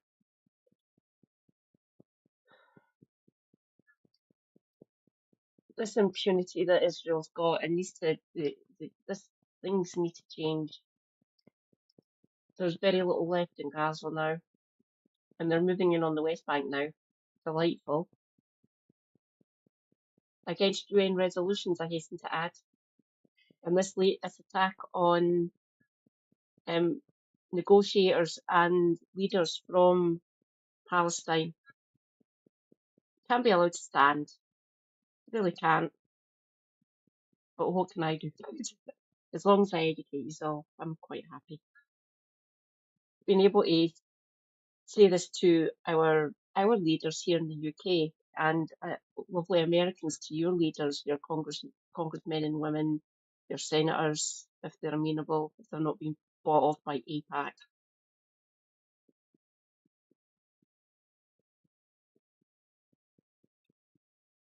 neutral stance, therefore, is to accept that your shield is shattered, your protector is complicit, and your capital remains a target, and just being happy with that. The temptation to hedge is therefore a strong one. Expanding Turkish deployments would provide immediate cover. Deepening economic ties with China and opening the door to symbolic security cooperation would signal a major shift and would be a bloody nose to Trump. Quietly aligning with Iran on deterrence would raise the cost for Israel and the US as well. Officially, Qatar continues to deny that it is reassessing its relationship with Washington. As I said a moment ago, state media and officials insist that the partnership is stronger than ever. But these denials look tactical. They are designed to reassure Washington in the short term while keeping options open in the medium term. Beneath the surface, Qatar is clearly recalibrating because it cannot afford not to be after this. The danger for Washington is not just in Qatar, though. If Doha uses the Al Udeid card, others may follow. Kuwait, Bahrain and Jordan, they all host American forces. Each now faces the same realization, though. Their sovereignty is secondary to Israel's impunity. Losing Qatar would make these states more indispensable militarily, but more vulnerable politically. Kuwait's parliament is vocal and could turn anti-American quite quickly. Bahrain's Shia majority already resents the monarchy's ties to Israel. Jordan's streets are furiously pro-Palestinian, no matter how much King Abdullah tries to clamp down on that sort of thing. If Washington is seen as sacrificing Arab sovereignty for Israel, hosting bases becomes a political liability. Saudi Arabia and the UAE tread more carefully. Neither condemned the strike, but neither celebrated it. They're just watching as per usual. If Doha successfully leverages Al Udeid to extract concessions or diversify partnerships, Riyadh and Abu Dhabi might demand the same, though. Ultimately, the crisis forces a moral reckoning. What is the legitimacy of US bases in the Gulf if they cannot, or worse, will not, protect their hosts? Al Udeid was supposed to be a guarantee of Qatar's sovereignty and protection. Instead, it's become the stage on which Israel humiliated it. Doha needs to ask whether continuing this arrangement is compatible with its identity as a sovereign state and its image as a defender of Palestine. Arab publics are asking the same. The silence of the Abraham Accord states only deepens the shame. The Houthis in Iran will argue that only resistance can defend sovereignty, and who's going to argue against that point right now? Washington, of course, will argue that its presence remains indispensable. Netanyahu will continue to threaten more strikes, ensuring that question cannot be avoided. And the world will ask, will Qatar dare to play the Al Udeid card, or will it accept that its fate is bound forever to Israel's impunity and surrender any notion of its own sovereignty as a result? The Israeli strike on Doha has stripped away all the illusions now. It has revealed that American protection is conditional, that Arab sovereignty is expendable, and that Israel acts with impunity even against a US ally hosting the largest American base in the whole of the Middle East. Qatar can either keep Al Udeid and live under perpetual humiliation, or it can wield the threat of closure to reclaim its sovereignty, force US concessions and diversify its protectors. The silence of other Arab states makes Doha's position more isolated, but also more pivotal. If they play that Al Udeid card, Qatar could transform itself from victim into leader and from client into actor, and in an area with such intense state rivalries, other states could well follow suit for fear of losing face. Al Udeid was once Washington's guarantee, and they've destroyed that image. Now it is Qatar's leverage. Whether Doha dares to use it or not will decide not only its own future, but the balance of power in the Gulf and the credibility of the American presence in the Middle East. Shield shattered, base betrayal. The question is no longer whether Qatar has leverage. The question is whether or not it's prepared to use it. Does it have the guts to use it?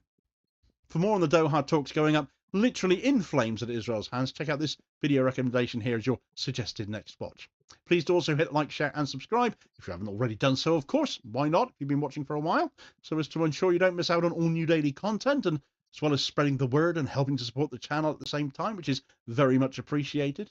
Holding power to account for ordinary working class people, and I'll hopefully catch you on the next vid. Cheers, folks.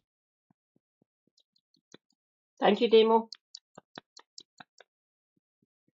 The ball is in Qatar's Over just court. the past 3 years, Ibrahim Traoré has turned Burkina Faso into one of the most dangerous countries for our community found anywhere on Earth.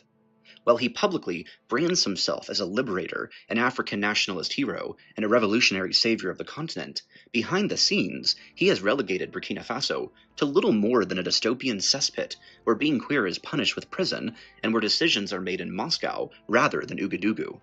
You see, Ibrahim Traoré is not just a violently anti-LGBTQ dictator, but is also a sellout to Russia's growing imperial ambitions in Africa. Yes, Burkina Faso has kicked French influence out, but in doing so has invited a far more sinister and demanding puppeteer to take its place. An overlord that not only seeks to extract resources, but to also export its anti-LGBTQ ideology in return for its patronage. And while the warning signs of this imperial influence have existed in the country for at least 3 years, This is Queer Kingdom. I am a member of this kingdom. He is really good. He's a YouTuber, so he does videos on the LGBTQ topics across the globe. He really is quite good. Carry on. the culmination of Russia's crusade against our people in Africa took place just over a week ago, when on September 1st, 2025, Burkina Faso's Transitional Legislative Assembly, at the direction of Ibrahim Traoré, passed a law criminalizing homosexuality that punishes citizens with up to 5 years in prison for consensual same-sex relationships. A law written with unspeakable cruelty and a grotesque disregard for the country's already most marginalized. And mind you, before this, homosexuality had always been legal in Burkina Faso. Even during colonial times, no laws in the country's entire history had ever made being gay or trans a crime, and perhaps it is this fact that makes the new law even more abhorrent. LGBTQ people in Burkina Faso are now being hunted down and driven into hiding. The military dictatorship has been clear that it seeks to not only silence and humiliate, but to completely erase all queer people in the country. It's worth pointing out that being trans is also explicitly illegal in Burkina Faso, and gender-affirming care is completely restricted in all circumstances. Also, since 2023, all content online and on television that supports LGBTQ people or rights is banned, and even having a gay or trans character is also strictly illegal. Across the board, the situation is a living hell for our siblings in the country. To shine even further light on how hostile Burkina Faso is, we can look at a poll from 2023, back when homosexuality was still legal, and see that even then, only 10.6% of the country's population would accept having a gay or lesbian neighbor. So the soil was clearly fertile for a violently anti-queer Ibrahim Traoré's rise to power. And to make things even more dire, this is not an isolated catastrophe in the region either, as on December 13th, 2024, Burkina Faso's neighbor and fellow AS member, Mali, introduced its own law, jailing people found to be LGBTQ.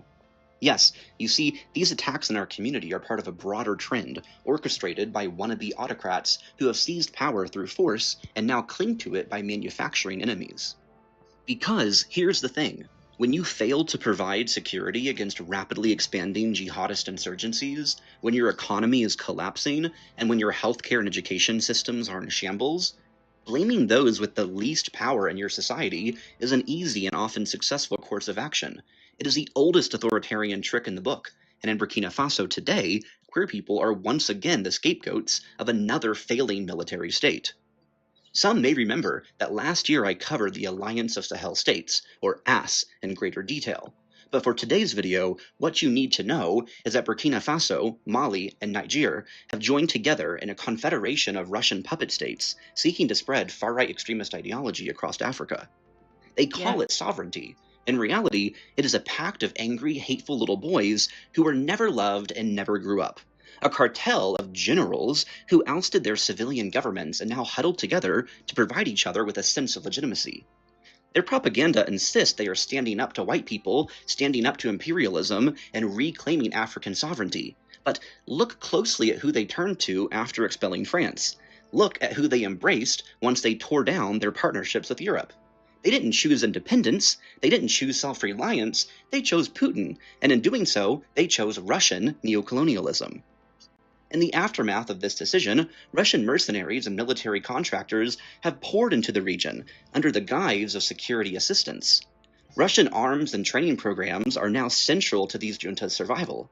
Traoré himself has posed in Moscow, begging for support and basking in the symbolism of Russian power. And in exchange, the Kremlin gains a new sphere of influence, new mineral concessions, and new pawns to parade in its narrative of global resistance against the West. Burkina Faso is no longer a country charting its own future. It is a client state, a puppet state, dressing up its servitude in the language of empowerment. The depth of this irony is impossible to ignore. These leaders rightfully rail against colonialism, yet their every action proves they are perfectly comfortable allowing their country to be colonized again. This time, Oh, not by for God's Paris, but by Moscow. They spew rhetoric about the supremacy of their culture, but they are too weak, too dependent, and too compromised to actually govern on their own terms. They have sold out their country's resources, citizens, and futures once again, and this time to a kleptocratic empire that thrives on repression and scapegoating minorities to keep people distracted from its unspeakably gargantuan levels of corruption. What history has shown us time and time and time and time again is that Russia never uplifts its partners. It exploits them, drains their resources, and leaves them tied to militarized dependence. The dictators in Burkina Faso, Mali, and Niger have accepted this fate willingly. The consequences of this have been a human toll that can be described in no other way than staggering. Burkina Faso is experiencing one of the world's most acute humanitarian crises. Over 2 million people are displaced by violence. Civilians are massacred in waves of retaliatory killings by both jihadists and state security forces. Human rights organizations have documented hundreds of extrajudicial executions, arbitrary arrests, and disappearances. In this environment of military impunity, what does a new anti-gay law mean? It means queer people, already marginalized, are now open targets. It means anyone can be accused, blackmailed, or denounced, and the state has the legal cover to destroy their lives. It is not Yeah, just Jesus, repression, right. it is state-sanctioned violence and attempted genocide of our community. And let us not forget that all of this is done with deliberate political calculation. Anti-LGBTQ laws are not passed because they address any real social problems. They are passed because they serve the regime. They distract the public. They mobilize conservative and religious passions by creating an illusion of moral guardianship, all while the state fails to protect citizens from terrorism, hunger, and poverty. It is a performance of power at the expense of human dignity, and Traoré knows it. His government is collapsing under the weight of his own failures and incompetence, and so he points the finger at us to buy time. The international reaction to this has been predictably despicable. Open praise from much of the, quote, global south, empty condemnation from human rights groups, and obligatory concern from Western governments without any action. And Traoré likely knew this is exactly what was to be expected. The first step to his fragile hold on power was to drive out France. The second was to turn his back on democratic African allies and ECOWAS. And the final nail in the country's coffin was aligning with Russia, a country that will never condition support on human rights, only complete submission. And that is the point of the pivot, to escape accountability, to ensure that he is safe no matter what he does, no matter how many civilians are executed, no matter how many journalists are silenced, and no matter how many queer people are being imprisoned. And that is what makes this trajectory so dangerous. It is not only about Burkina Faso, it is about a model spreading across Africa. Overthrow a civilian government, declare war on minorities, ally yourself with Russia, reject international accountability, present yourself as the voice of sovereignty while becoming entirely dependent on a foreign patron. See, this model is also alive in Mali, it is alive in Niger, and through the Alliance of Sahel states, it is institutionalized as a blueprint for others to follow, and is now a problem in countries outside the Sahel too, like in the Central African Republic and Equatorial Guinea. If this continues, the risk is obvious. The erosion of human rights will accelerate across the continent. LGBTQ Africans will face increasing criminalization and violence for existing. Human rights defenders will be further silenced. Whole regions will fall deeper into militarized repression, and Russia will gain exactly what it wants, a belt of dependent regimes willing to serve its geopolitical ambitions in exchange for the illusion of strength. Ibrahim Traoré is not building an independent Africa, he is helping Putin build an empire of client states. He is not defending African dignity, he is crushing it, erasing the rights of his people, and selling his people's hopes and dreams to an imperial Eastern European country. And Burkina Faso's new law, criminalizing the existence of queer people, is not just a sick and unforgivable piece of legislation. It is a warning shot, a signal of where Africa is heading if this model is allowed to stand. And here's the simple truth. If this pattern spreads unchecked, Africa could face a generation defined by Russian domination, and by the systematic erasure of human rights. LGBTQ people are on the front lines of this repression, but the threat extends to everyone. Once a government learns it can criminalize identity, it can criminalize dissent. Once it learns it can silence one minority, it can silence everyone. What is happening in Ouagadougou today is not the end of the Yeah. story. It is the beginning of something It's far more very good, dangerous. If the Alan. world does not act, if civilian-led governments are not reinstated, if pressure is not applied, and if we don't use our voices to spread the truth, then the Sahel will become an African laboratory for modern authoritarianism, and the experiment will not stop at its borders. This is not just about Burkina Faso. It is about the future of rights, freedom, and dignity across an entire continent. And right now, that future is being written in the image of Vladimir Putin, with the enthusiastic collaboration of the subservient sellout known as Ibrahim Traore. Now, if you made it to the end of the video, I first want to say thank you for being here, and also let you know that becoming a citizen of the Queer Kingdom is a great way to support the channel so I can keep making these videos. Your help fighting for our future and building a strong, informed community is vital in our quest of making the world a safer place for our people. You can officially join the Kingdom here on YouTube for $1 a month, which will help me make this channel my full-time focus as soon as possible. The more time I can spend on Look how beautiful that is. It's gorgeous, isn't it? content creation, the better I can serve the community. You will also get access to some cute custom queer emojis and epic crown icons next to your comments on this channel that change and evolve the longer you are a member. Also, monthly live streams are always public, but they are moved to the members-only feed afterwards. Controversial videos covering heavy subjects that are not quite YouTube-friendly, including the video I mentioned earlier in this video from last year that covers the abominations committed by the Alliance of Sahel States, are privately posted for citizens of the kingdom so that we can all stay informed without angering YouTube's community guidelines and algorithm. Furthermore, joining the Queer Kingdom here on YouTube gives you the ability to chat with me and fellow members through access to our Queer Kingdom members Discord. I look forward to meeting you and working with you to create a safe and prosperous world for our people, one step at a time. Thank you, friends, for watching and spending time today with me as we seek to spread the word about important topics in the community. For those interested, you are more than welcome to stay around and join our increasingly powerful kingdom here on YouTube as we fight for our future. Until next time, QK out. The assassination of the far-right US commentator Charlie Kirk and the implications of what comes next in the US and beyond represents a truly terrifying and dangerous. Look at our lovely little Owen. I wonder what he's got to say about what happened in Utah. This is the only one that I'm going to be hitting on with because Owen's analysis is probably going to be spot on, and I'll more than likely agree with it.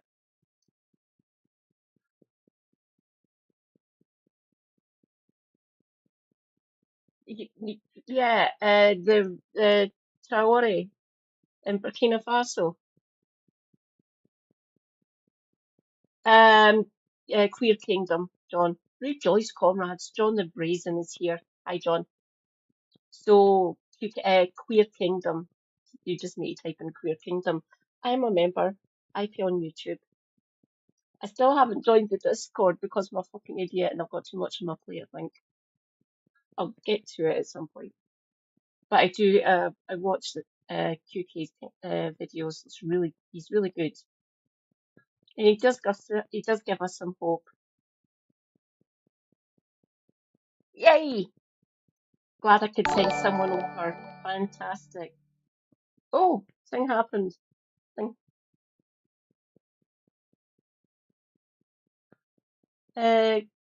Conrad Petersberg? Yes, I'm live. Hello. Welcome. I am MadCat79 Scotty a Scottish disabled Marxist streamer. I talk about health, disability, and politics, and some fun stuff on the side, and history. Welcome.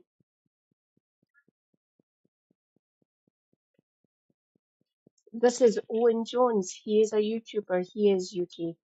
He is he is British. Hello, Owen. So he is going to be talking about what's happened in Utah. Scottish. MadCat79 Scotty I. It's an Irish tribe that moved over to Scotland. Hence, that's where we got the name Scotland from Scotti moving over many centuries ago. No, I'm Scottish. I was born and brought up in Perth on the East Coast, but I live in Glasgow.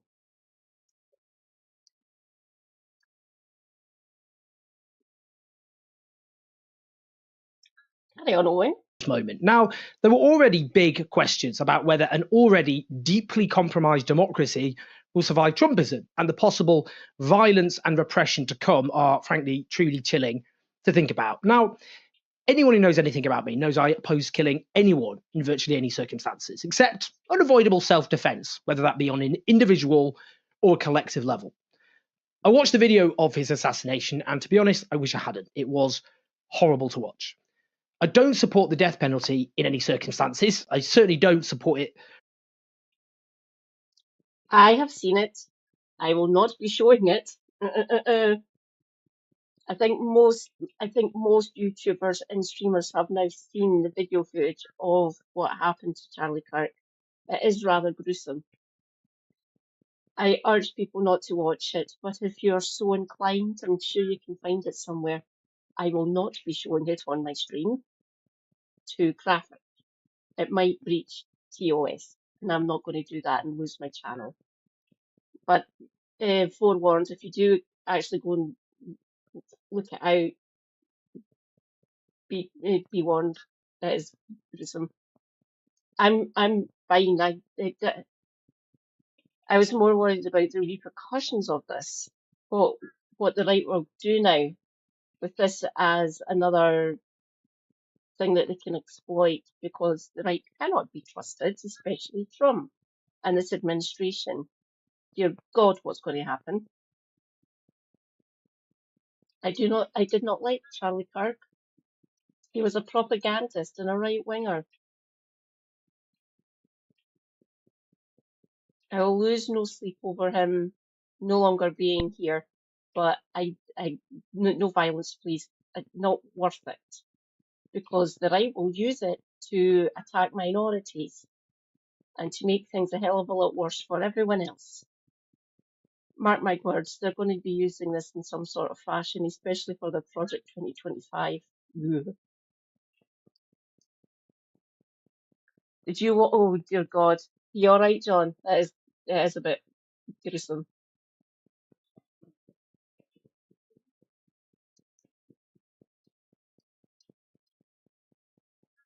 I like history, and I like to use it to point out where people are wrong. Saying it was never like this. That section in history, that bit, that event, it disproves your claim. Thank you. There's a lot of centrists and right wingers seem to forget history. It's rather peculiar. But well, not peculiar. They do it deliberately, or they mislead or gaslight us with using history, but they're using it incorrectly most of the time. Ugh. My family members were asking if I could send them the clip to them, and I said no. No, not going to do that. If you want to try and find it yourself, carry on. Just be warned. So I've had family members who have actually watched it now.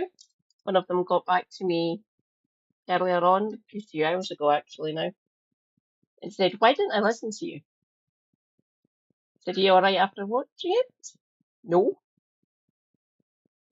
Blah. I think most commentators, like people like Owen and other people, they've probably seen it by now. Yeah. We know Kev's seen it as well.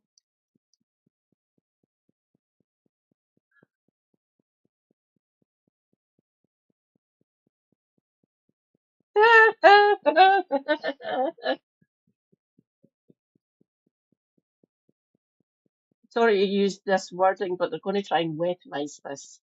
Mark my words. For people with extreme views.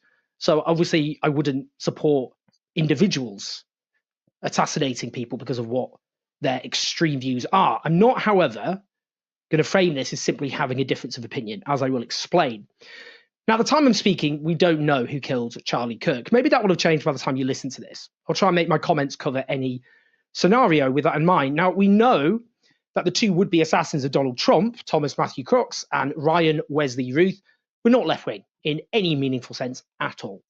Crooks was a registered Republican.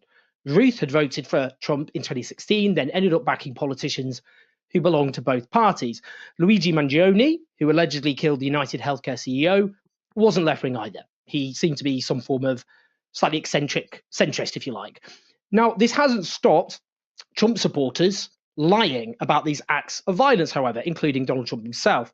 Now, if the shooter happens to be someone purporting to have left-wing opinions, then they are completely and utterly insane if they think that this would somehow advance the interests of the left, morality aside. In what scenario would that happen? It simply strengthens the power of the state at the very moment it's under far-right control. It has placed left-wing public figures and activists in great danger. That is obvious. Now, let's listen to this speech from Donald Trump and what it means, and I'll discuss the terrifying avalanche of far-right incitement which we are currently seeing from his leading supporters. It's a long past time for all Americans and the media to confront the fact that violence and murder are the tragic consequence of demonizing those with whom you disagree day after day, year after year, in the most hateful and despicable way possible. For years, those on the radical left have compared wonderful Americans like Charlie to Nazis and the world's worst mass murderers and criminals. This kind of rhetoric is directly responsible for the terrorism that we're seeing in our country today, and it must stop right now. My administration will find each and every one of those who contributed to this atrocity and to other political violence, including the organizations that fund it and support it, as well as those who go after our judges, law enforcement officials, and everyone else who brings order to our country. From the attack on my life in Butler, Pennsylvania last year, which killed a husband and father, to the attacks on ICE agents, to the vicious murder of a healthcare executive in the streets of New York, to the shooting of House Majority Leader Steve Scalise and 3 others, radical left political violence has hurt too many innocent people and taken too many lives. Donald, they were all right-wingers. This wasn't carried out by anyone remotely near to the left. We mostly abhor violence. We protest, we organise, we do mutual aid. Don't get me wrong, I'm sure there are left-wingers who have a right to have a firearm because Second Amendment. I am against gun violence. What the hell?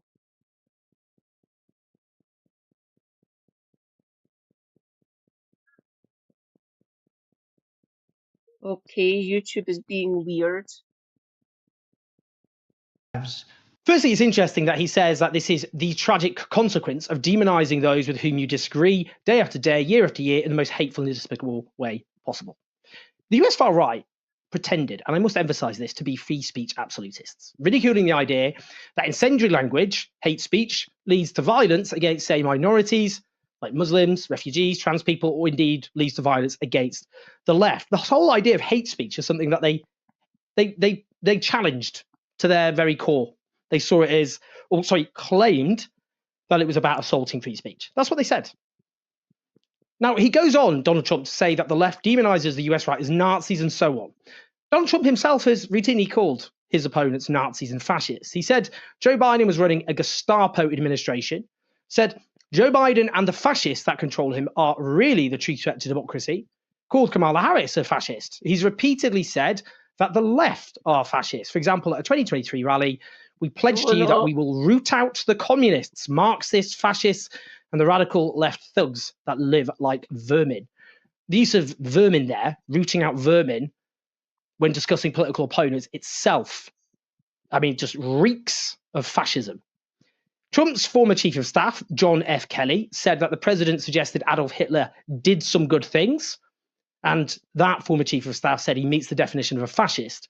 General Mark Milley, the former chairman of the Joint Chief of Staff, said that Trump is a fascist to the core and the most dangerous person in this country. His former communications director, Anthony Scaramucci, said Donald Trump was a full-blown fascist. His former personal lawyer, Michael Cohen, says Trump is the poster boy for fascism. His former Secretary of State, Mark T. Esper, said it's hard to say Trump does not fall into the category of a fascist. None of these people are left-wingers at all. They're the people who worked for Donald Trump. As for Trump, no other president has used the bully pulpit of the White House to incite so much political violence. Political violence at home. Need to be clear about this. US presidents have incited a lot of violence all over the world, but let's talk about the domestic front. Now, of course, there was the January 2021 assault on the Capitol, for example, after he used incendiary language to try and overturn the elections based on the lie that those elections had been rigged. He said back then, we're going to fight like hell. And if you don't fight like hell, you're not going to have a country anymore. Now, what Trump has done in this latest speech about, of course, this assassination is to erase the far-right and racist violence sweeping the United States.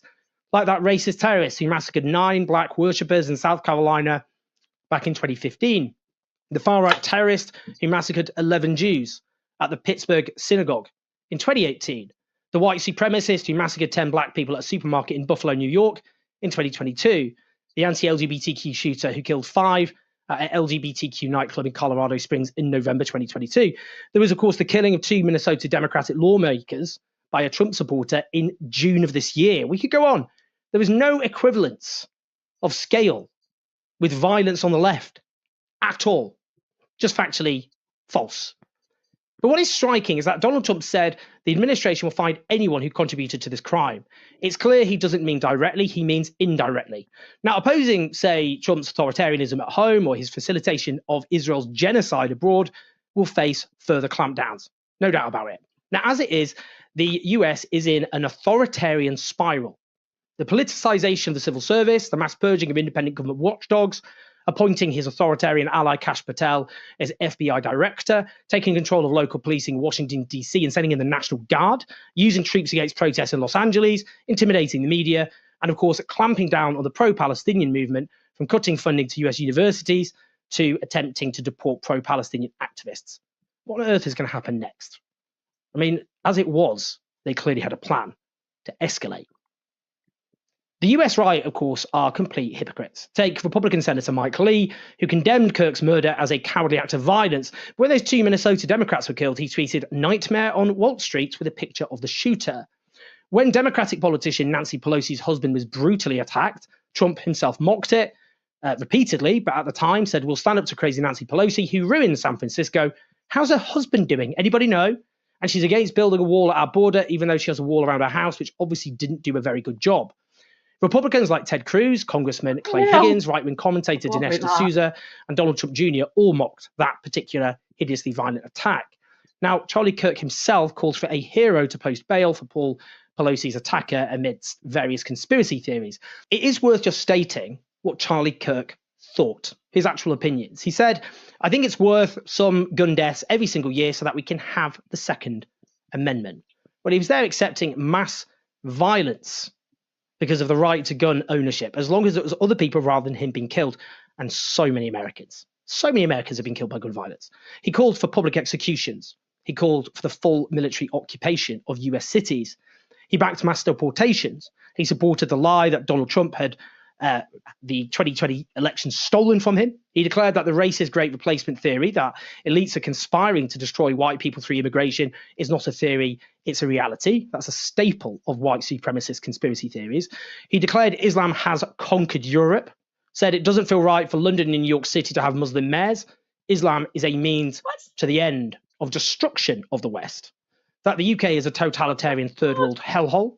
That a Democratic politician was part of an attempt to eliminate the white population in this country. We could go on. All of this radicalizing people in very dangerous ways.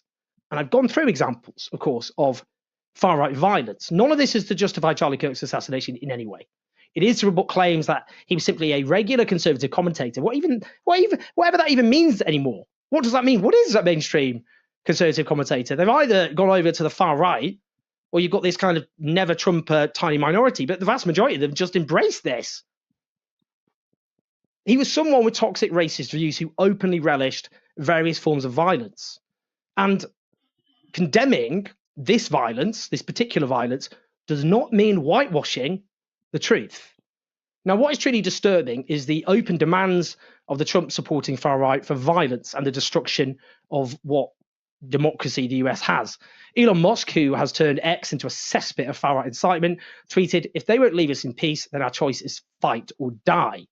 Key Trump-supporting account What's up, Libs of TikTok Elon? tweets, "This is war," in capitals. And that particular account has done so much to radicalize significant numbers of far-right extremists. Laura Loomer, a far-right account closely linked to Trump, tweeted a message to the left: "Debate time is over. You ended it." Matt Walsh, a central figure in the US right, tweets, "I woke up even angrier. I want justice for Charlie. Everyone responsible, everyone celebrating, everyone who encouraged this or fomented it in any way. I want them all held to account. They want us dead. They're killing us. Now is not the time for kumbaya stuff. This is real." Listen to this from Jack Pazabiak. I mispronounced his name. I can't remember how to say it. I'm sorry about that. Just let's just keep going. He's a far-right activist, interviewed by the former Trump chief strategist, of course, Steve Bannon. Charlie Kirk, on one level, is totally irreplaceable. Is it not, Jack Posobiec? Look, Charlie Kirk is 101. And Charlie Kirk, there's never going to be another Charlie Kirk. But you know what else is going to happen? There is never going to be another assassin to take out someone like the way they did, because of what comes next. And because what comes next will be swift, will be quick, and it will be retribution. Well, I hardly need to unpack what he said there.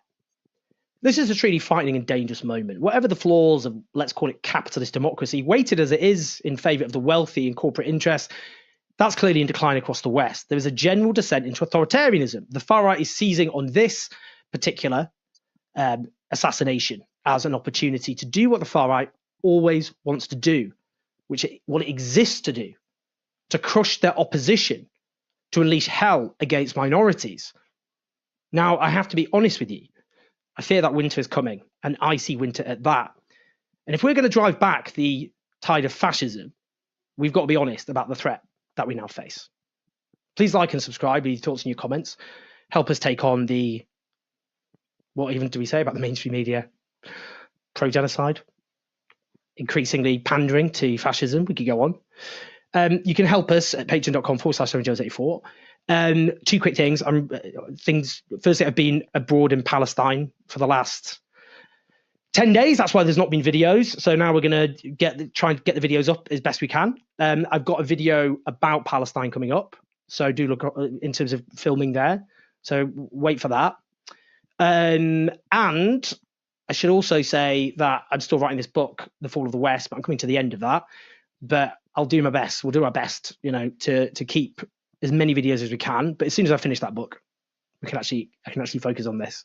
So bear with us, because I think it's important to keep speaking out as best as possible in these horrifying and scary times. So yeah, share the video, leave your comments, like, subscribe. I'll see you in a bit. Thank you, Owen. Brilliant as always.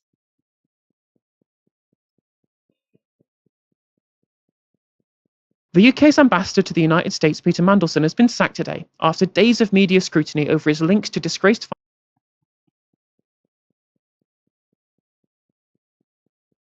Bloody hell. My YouTube is a little bit slow, so I'll wait until it catches up.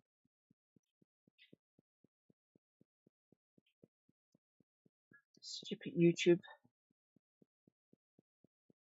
I've had to take off my VPN to get it speeded up a bit. God. It's about 90 seconds out. Fucking hell. How's everyone doing? Look, this is our queen. Hello, Helena. It's of what Novara. I'm glad she's getting more airtime. This is good. Okay,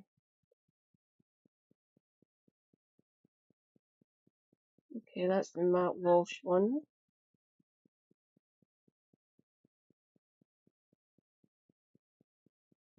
Christ almighty. Might have been 2 minutes out.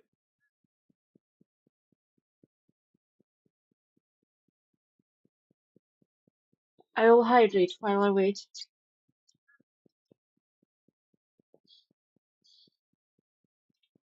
The little lemon, by the way, because water is boring. So move my curtain back a bit.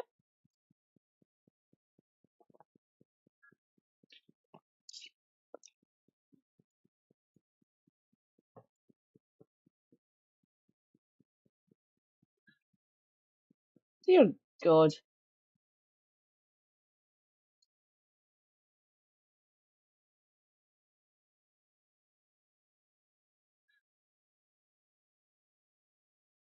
If you're not already, go and follow Owen. You just put in Owen Jones, his channel should come up. I assume quite a lot of my UK people are already following Owen. Can't wait to see that Palestine video, or that Gaza video. Should be good. I'm glad he managed to make it back.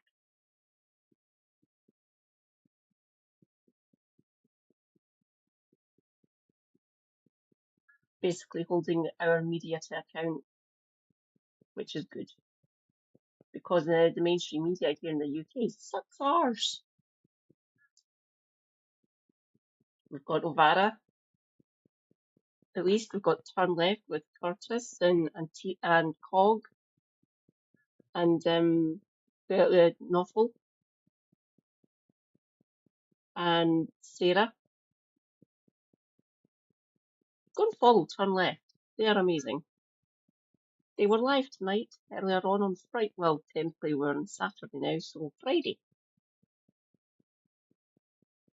I was over on Kev's channel while they were live, because Kev is good. And The Wheel with Dr. Christy Winters.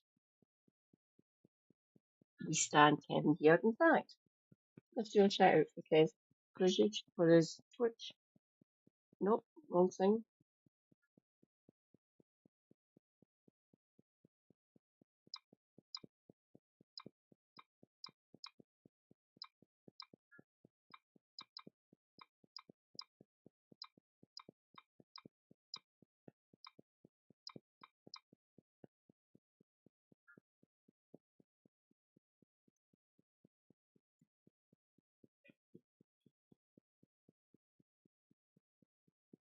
There we go, fully caught up. Carry on, Helena. Financier and convicted sex trafficker Jeffrey Epstein. Calls for his resignation were ignited by revelations published last week in the Wall Street Journal, who released alleged contributions by Mandelson to the infamous Epstein birthday book that was subpoenaed by the US House Oversight Committee. We cover those revelations on Tuesday's show, but today's resignation comes after new information was released by Bloomberg regarding email exchanges between Mandelson and Epstein from around about 2008, whilst Mandelson was the European Trade Commissioner and after Epstein had been convicted on child sex offences. Here's how Bloomberg broke the story. Bloomberg News has obtained more than 100 previously unreported emails between Epstein and Mandelson from 2005 through 2010, casting new light on the relationship between the two men and showing that it was deeper than previously known. That connection continued long after Epstein's behaviour made international news, the emails show. From the moment the first allegations against Epstein became public in 2006, Mandelson showed his American friends steadfast support. The longtime politician and diplomat gave Epstein advice, suggesting he fight back using techniques from Sun Tzu's Art of War. And this is a quote, "Reminder, you are fighting back, so you need strategy, strategy, strategy. Remember the art of war." They went on to describe a key email from June 2008, the day before Epstein reported to prison, in which Mandelson suggested that Epstein should fight for early release, and then he told Epstein, quote, "Your friends stay with you and love you," unquote. These revelations came just hours after Keir Starmer repeatedly defended his appointment of the former ambassador on multiple occasions during a pretty rare spate of forensic questioning by opposition leader Kemi Badenoch during Prime Minister's questions, which only adds to the political humiliation of being left with no choice but to let Mandelson go after these new details emerged. Prime Minister Keir Starmer and newly appointed Foreign Secretary Yvette Cooper reportedly took the decision to sack the ambassador when meeting in Downing Street on Thursday morning. According to Robert Peston, Starmer had reviewed the email exchanges released on Wednesday overnight, and it is the new information that revealed Mandelson's view that Epstein's conviction was potentially wrongful that led to the decision to remove him from the post. This embarrassing ordeal for Starmer is far from over, however. Questions will need to be asked about how much he was known to the PM and his leadership team when Mandelson was appointed, and indeed why, given what was already known at the time of his links to Epstein. The opposition, fresh from intense scrutiny over the first set of revelations at PMQs on Wednesday, have been buoyed by the scandal. With the cloud of Mandelson's sacking still hanging over the PM, Tory right-winger MP Neil O'Brien fired a second broadside at the embattled PM this morning. This is yet another extraordinary error of judgment by this weak Prime Minister. And I pay tribute to the Leader of the Opposition for yesterday securing justice for the victims of Epstein. This raises massive questions. It is not just that Peter Mandelson said that Epstein was his best pal and that he loved him. It wasn't just that he brokered a deal for him while he was business secretary. We now, of course, know that he was working for Epstein's early release after he was convicted. And the simple question is this. Is the Minister now saying that the Prime Minister did not know about any of this at the point where he was appointed? Don't say the boxes were ticked and the process was followed. What did the Prime Minister know at the point of his appointment? Our Minister this morning said, "My understanding was that all of the information was present." Is that correct? Did the Prime Minister know, and will the government now publish all the documents relating to Peter Mandelson's vetting? And if the Minister says he doesn't know at the time, when did the Prime Minister become aware of these revelations? Now, Peter Mandelson quietly stayed at Epstein's house while he was in prison. Mandelson now says that he was wrong to think he was innocent. That's his defence. He had pleaded guilty. So there are huge questions here, Mr. Speaker. Did the State Department, the US State Department, give any warning to our government ahead of this appointment? Did the Prime Minister's Chief of Staff, Sue Gray, give any warning? Have any employees of Global Counsel visited our Washington embassy since his appointment? Next week is going to be the state visit. This is a huge turmoil ahead of it, and I cannot believe that the government have put our monarch in this terrible position. I am glad that Peter Mandelson has now gone. The Foreign Secretary had said that protecting women, girls and victims was her priority. How on earth did that square with the behaviour of the government over recent days, squirming and twisting to try and protect Peter Mandelson rather than the victims? I do find it interesting that and now it's apparently okay to pronounce it Epstein. I thought that wasn't okay. At least it wasn't when Corbyn said it. But overall, he is right. The victims had already called for Mandelson to be sacked over the initial birthday book leaks, in which Mandelson described Epstein as his, quote, best pal.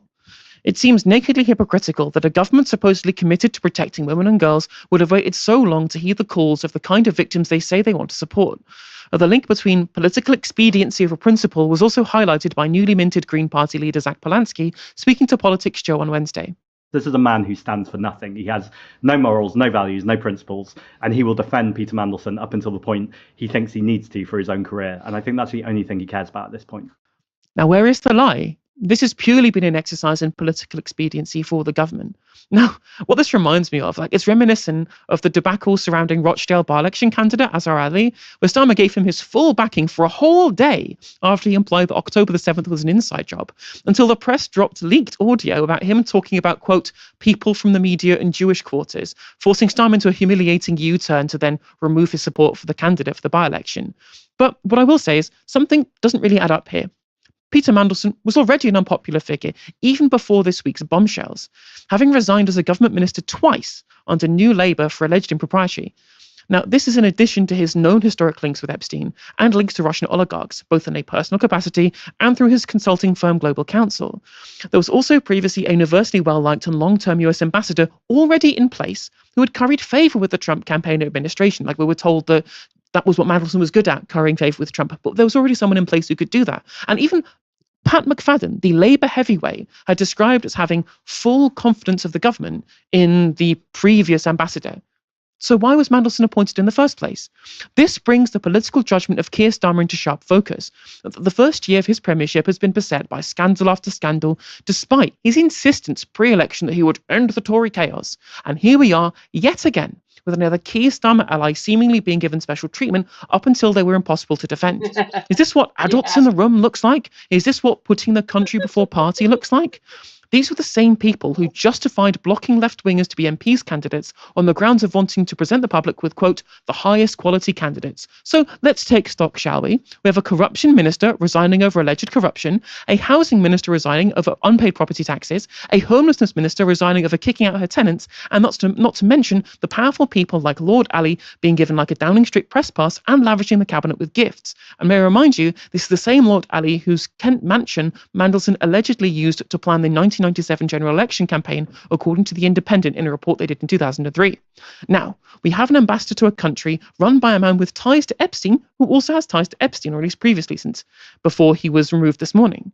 Is it any wonder that both the Prime Minister and the government's approval ratings are at rock bottom? Although, we may have a clue as to how we ended up in this mess, and it was revealed by Sky News political editor Sam Coates.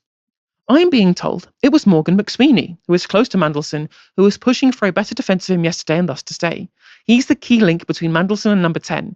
Keir Starmer wasn't always a complete fan, sensing at points Mandelson, like many Blairites, had his criticisms. Morgan McSweeney is Keir Starmer's chief of staff and the linchpin of the Labour Together think tank, who engineered the end of Corbynism and ran Starmer's long-term project of becoming Labour leader and then obviously eventually Prime Minister. McSweeney himself has been touted by much of the UK media as a political savant, carefully curating Starmer's messaging to win both the leadership and general elections. Would such a savant be so careless as to open up such a huge can of worms by insisting that his key ally with so many potential skeletons in the closet maintain being appointed to such a high-profile role? Both Mandelson and McSweeney's links to the Starmer project have been known to the UK media for quite some time. It's curious how they've waited so long to actually take aim at the reality of their roles close to the Prime Minister. Now, during the election... Rejoice, comrades. Red Rust is here. Hi, Red. Welcome, welcome. How is the screen looking? I am trying to make it a little bit more welcoming. Welcome in. Great to see you. Hang on a second.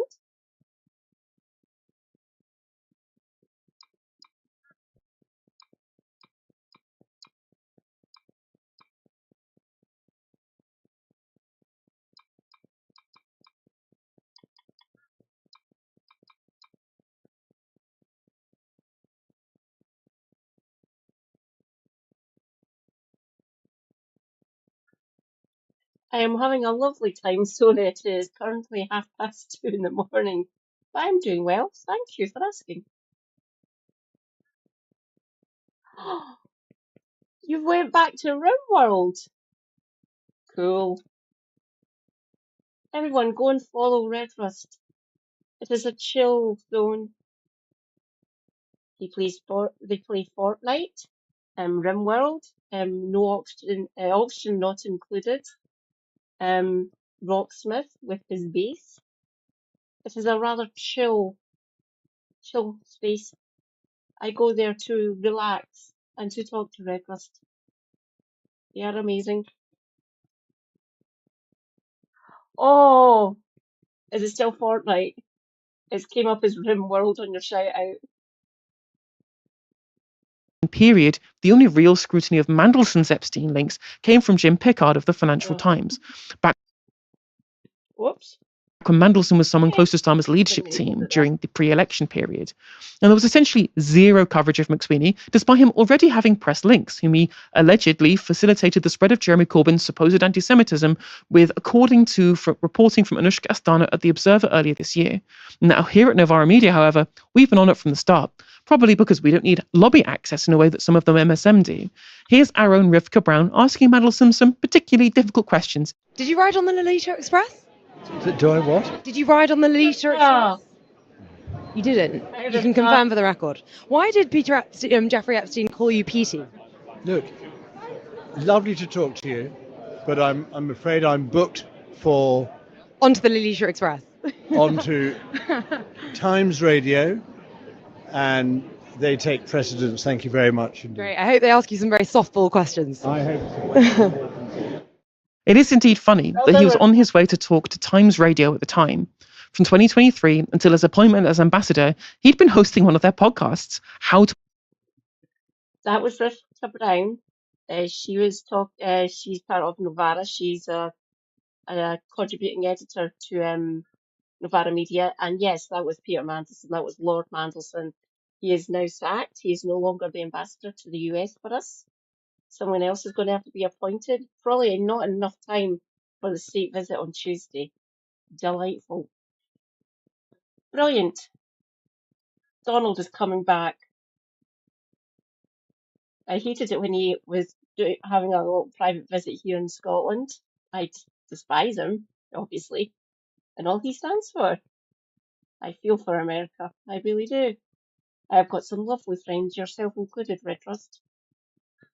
Plus my main mod and editor, Shanna Cranky Pants. I feel for you, so I really do. So he is coming over. He's leaving your country for a few days for an official state visit, which means he gets to meet our monarch, King Charles, who I don't like either because I am a Republican. No, as in the political party, as in I want a republic. We shouldn't have a monarchy in the 21st century. It's stupid. We should be moving on from that. So he gets to meet Charles. He gets an official state dinner and everything. Delightful. We're rolling out the red carpet for this bastard. I don't want him in my country. And it just so happens that I get my benefit on Tuesday. Nice. Hey, cool. I will be covering the state visit to see what nonsense he says while he's over here. Mark my words, he will say something stupid. He always does. This is Helena. She has a channel of her own. No Justice, MTG. If you're not already following, you can subscribe on YouTube for nothing. You can be a member on YouTube for 99 pence, less than a can of Red Stripe. Or you can follow over on the... Oh, stop doing that. It's annoying. Or you can go and follow on YouTube, on Twitch.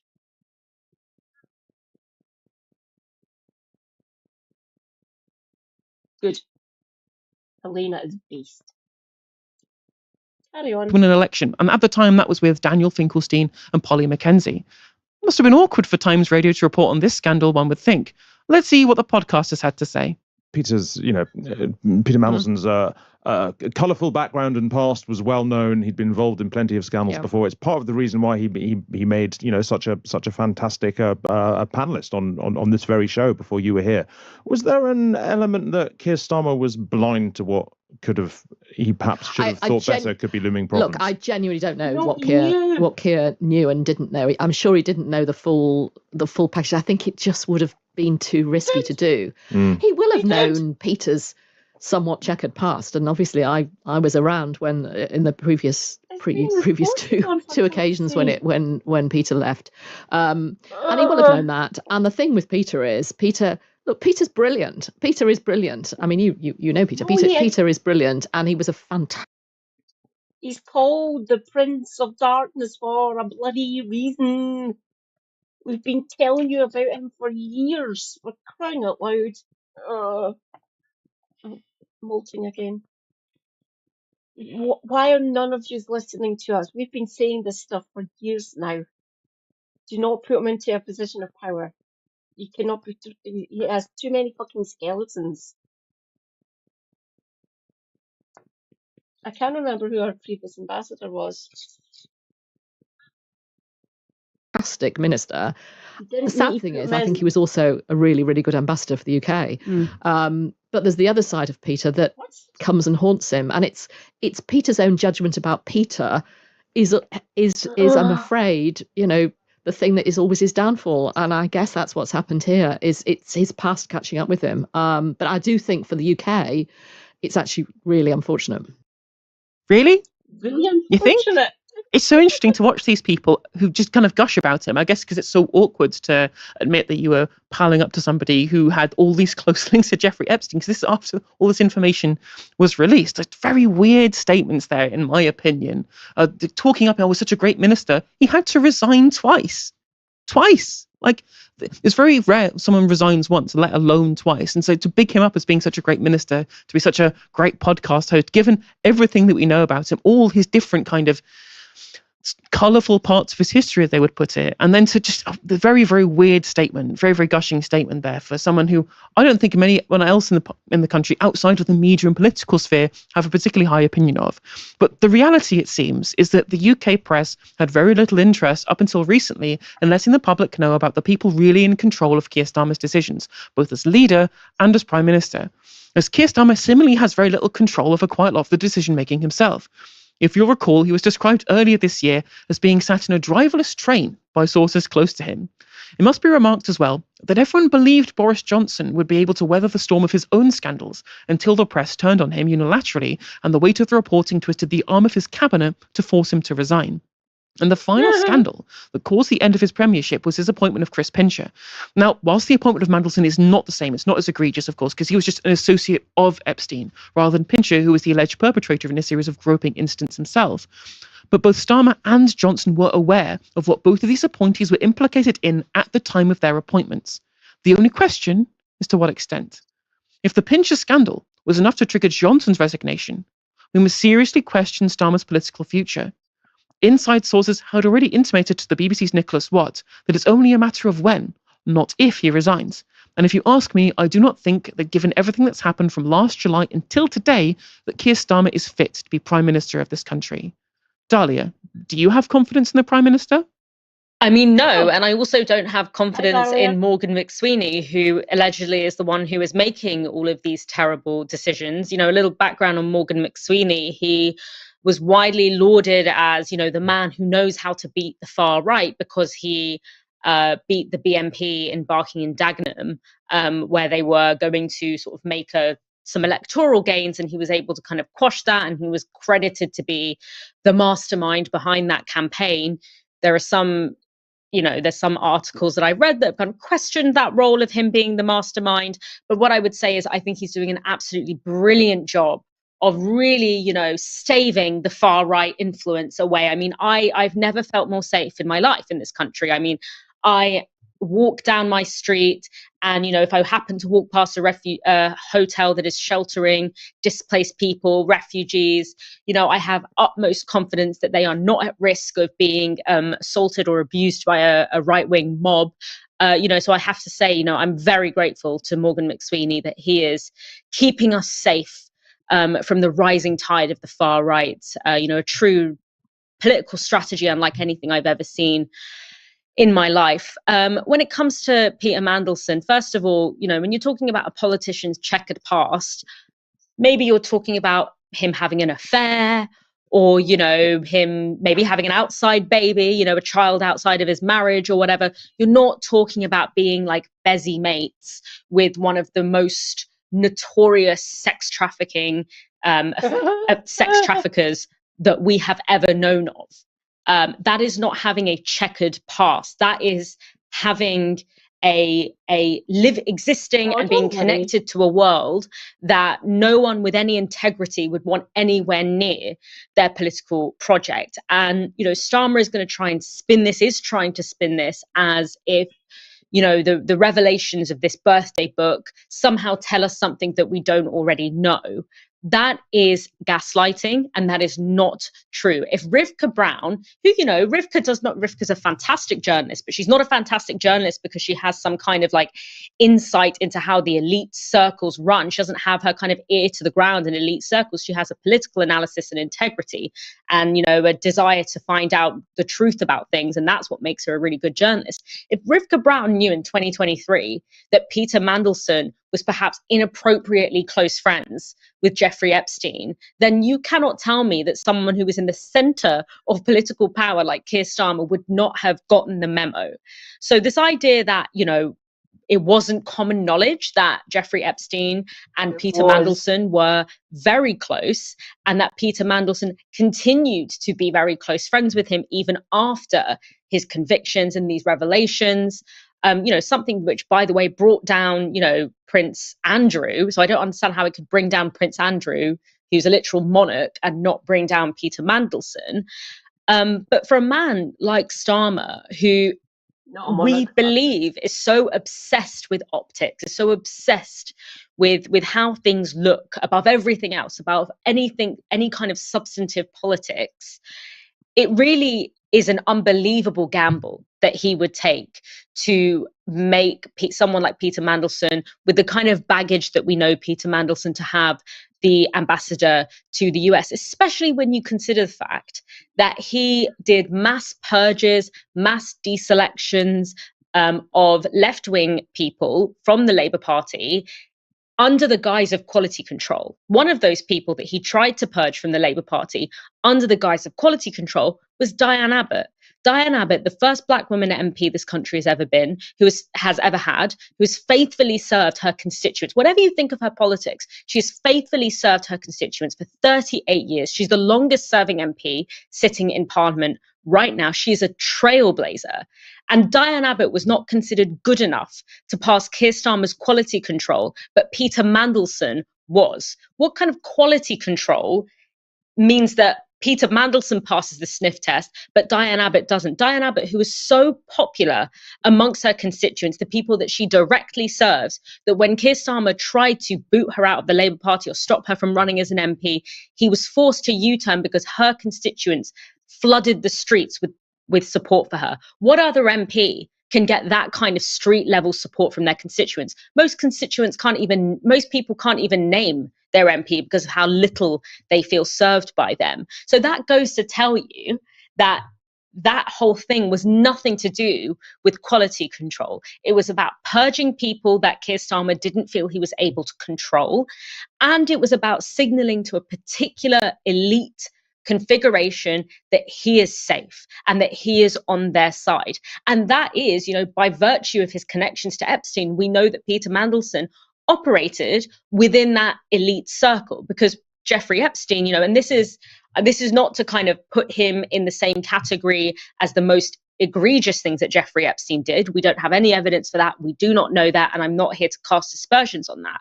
But what we do know was that Jeffrey Epstein was a power broker of the elite. One of the techniques he used to power broke within the elite was these crimes and these nefarious activities. But he also did a whole lot of other things that were probably not to do with those kind of crimes, that were about power brokering within the elite. And Peter Mandelson was part of that elite. And so Keir Starmer, the people that Keir Starmer has chosen to surround himself with, are not people who are strategically equipped or brilliant political operators, or people with incredible policy, an incredible eye for policy, or people with talent or commitment or integrity or dedication to service. It's people who he believes can keep him protected from consequences. Because once you are in those kind of elite circles, you can only fail upwards. And Peter Mandelson is in many ways a perfect example of that. 100% agree. 100% agree. Again, the point about like his idea of optics, but also the fact that he specifically ran a campaign on probity in public life. That was the line. We're going to end the Tory chaos. We're going to be able to restore standards in public life. And we have seen anything but. And that's what it's hubris. It's the hubris of the Labour right, in my opinion. It's that fundamentally, as you say, with this kind of elite bubble surrounding, you feel like you're untouchable. And that's allowed them to make a bunch of decisions to be able to think that they can get away with things, in my opinion, that clearly they weren't able to when there was actual scrutiny placed upon them, especially given in the run up to the election, especially they got such an easy ride. There was precious little scrutiny of the reality of what Keir Starmer, McSweeney, McFadden, the people within that Politburo or the top of the party represented, and what they had done to get into that position in the first place, right? Because at the time, they were only hoodwinking the left. They were only aiming at the left. No, they didn't end the Tory chaos. Case in point. No, it's just another form of chaos we've got. So, yay? See what happens when you purge left-wing people out of the party. Serves them right. This is going to be a long-term Labour government, in my opinion. Just mark my words. I can't wait for the Labour vote to fucking implode whenever the election gets called.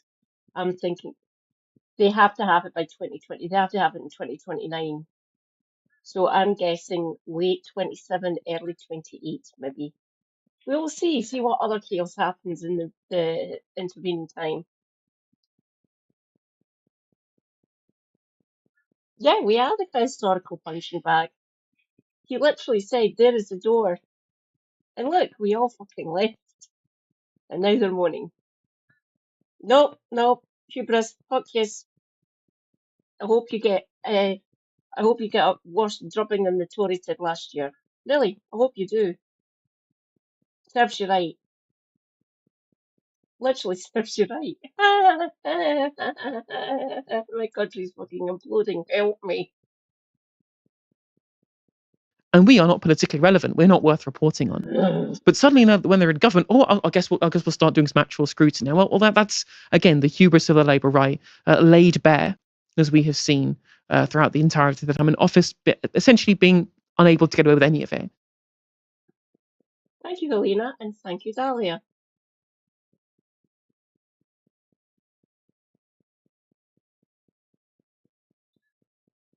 Right, so Britain's Foreign Office has always had a gift for legal.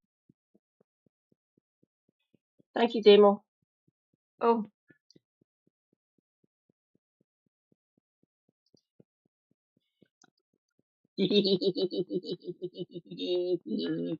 Have fun, Elron. Please report back. What day is it on?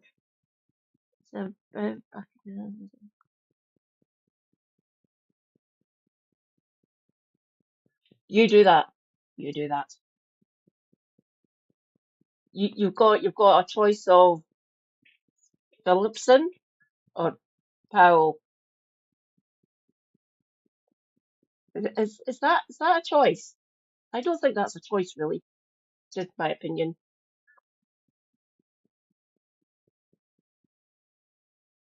Don't worry. Attend the Zoom. Get back to me. I'd love to know. I want to know what chaos happens in your CLP. It'd be fucking amazing to know. No choice. Yeah, I'm saying that. I'm calling it no choice. It's probably going to be Phillipson that wins anyway.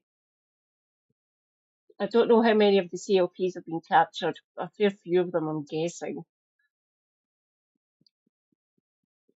That's the constituent Labour Party, by the way, for the different, whatever constituency's got a Labour MP, essentially, including mine, possibly. My politician, my MP, is Maureen Burke, by the way. So the CLP for here, for this constituency, might be, I don't know. I will find out because I've still got insiders in that Labour Party here in this constituency. They'll hopefully report back to me. They're not on the channel. They get back to me privately through WhatsApp. They will say who they are getting told to vote for.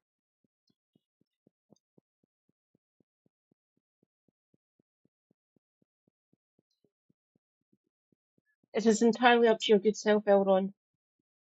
Stay inside so you can report back to us, to myself and to Helena, because it's always quite fun. Let's see. Trying to look into Angie's mind. That would be Christ. Do you really want to do that? She'll probably back Phillipson, I believe.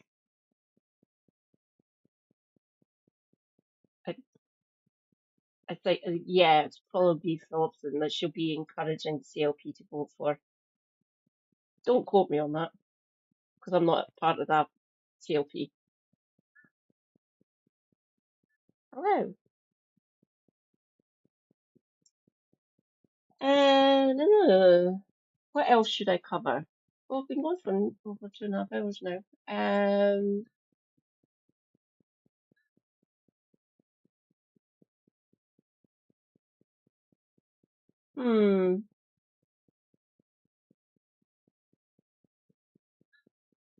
I'm open to suggestions. Let's see. We've covered Mandelson. We've covered what happened in Utah with Owen. We've covered what happened in Doha with Demo. We've covered Queer Kingdom, which is quite good. Kev put a video out. Might actually go and show that. That might be quite fun. Subscriptions, if you please. Can get rid of you all. Goodbye. Manage.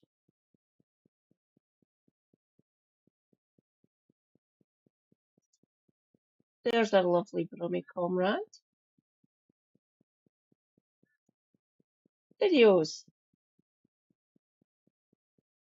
Nope, not shorts. Videos.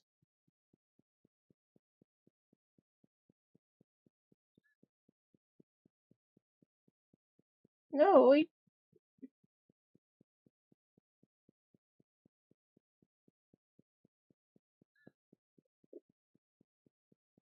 Is it in the live section? No, that's just all his live videos.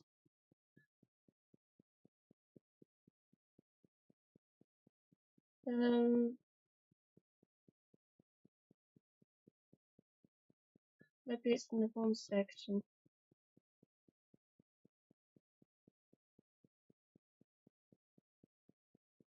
Hmm. No? Hmm. Hmm.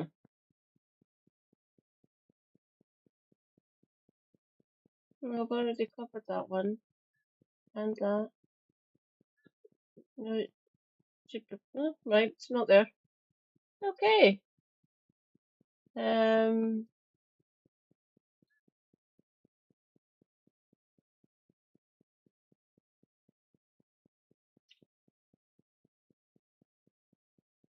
Uh, yeah. Yeah. Yeah. Yeah.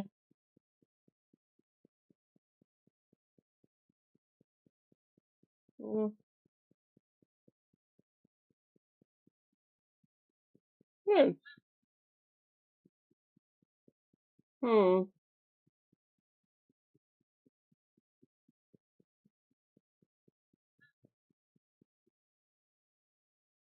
He does actually do it at the start, so I might just go into the live stream version.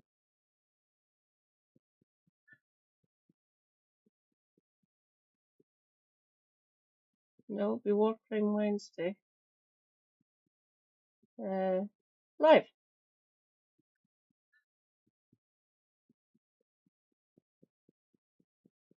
No, there's it.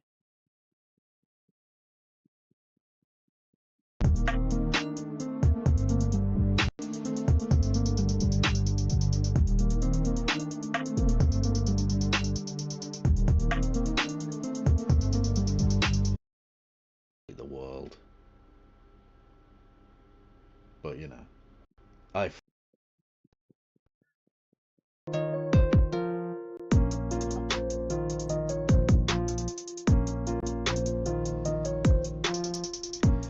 Hello there, hello there, hello there everyone. Why did the chat disappear the second I came on? Why is it doing this?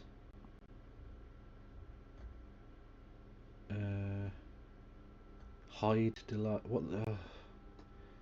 Can someone type in... Hang on a minute, hang on. I'll just do... There you go, okay, so it's working. Why is it doing... It was on, and then as soon as I went live, it went off, and now it's back. I fucking hate the world. Okay. What else is new? Howdy, how are we all on this Wednesday? Hopefully we're well. I mean, I can't make it not the case if you aren't, so, you know, it is what it is. Stop it. Get some help. Perhaps I should.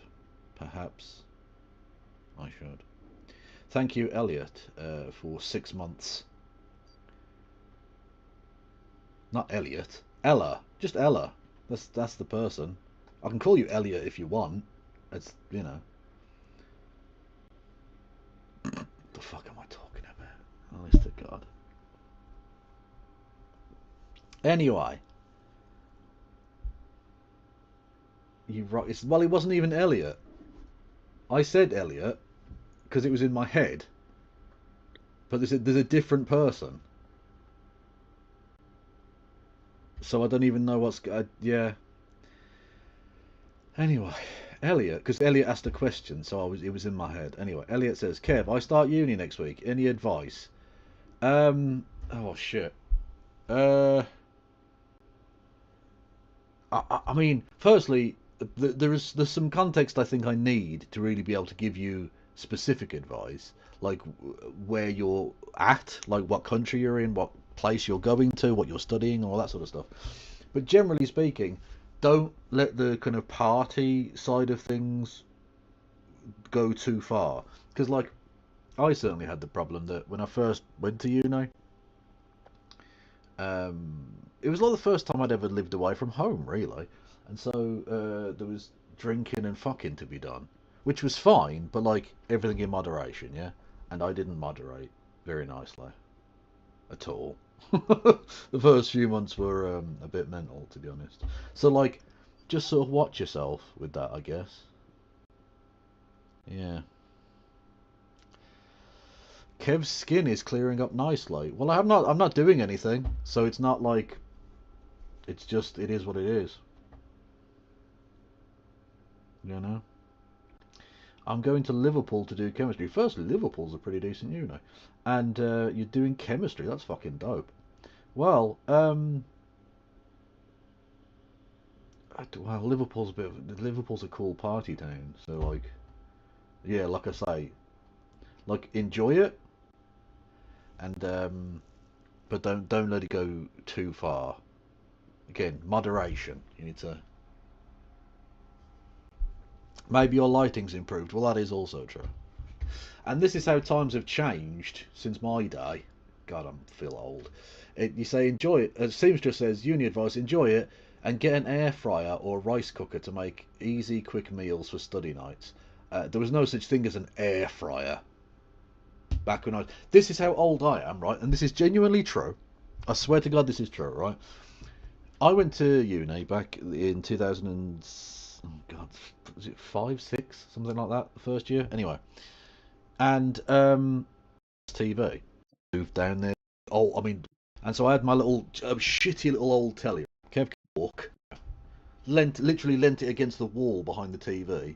The year I got an aerial. Which was fucking... Yeah. So not only were there not air fryers, you could still get a literal TV picture through a fork. I'm a practical boy. That's all I'm saying.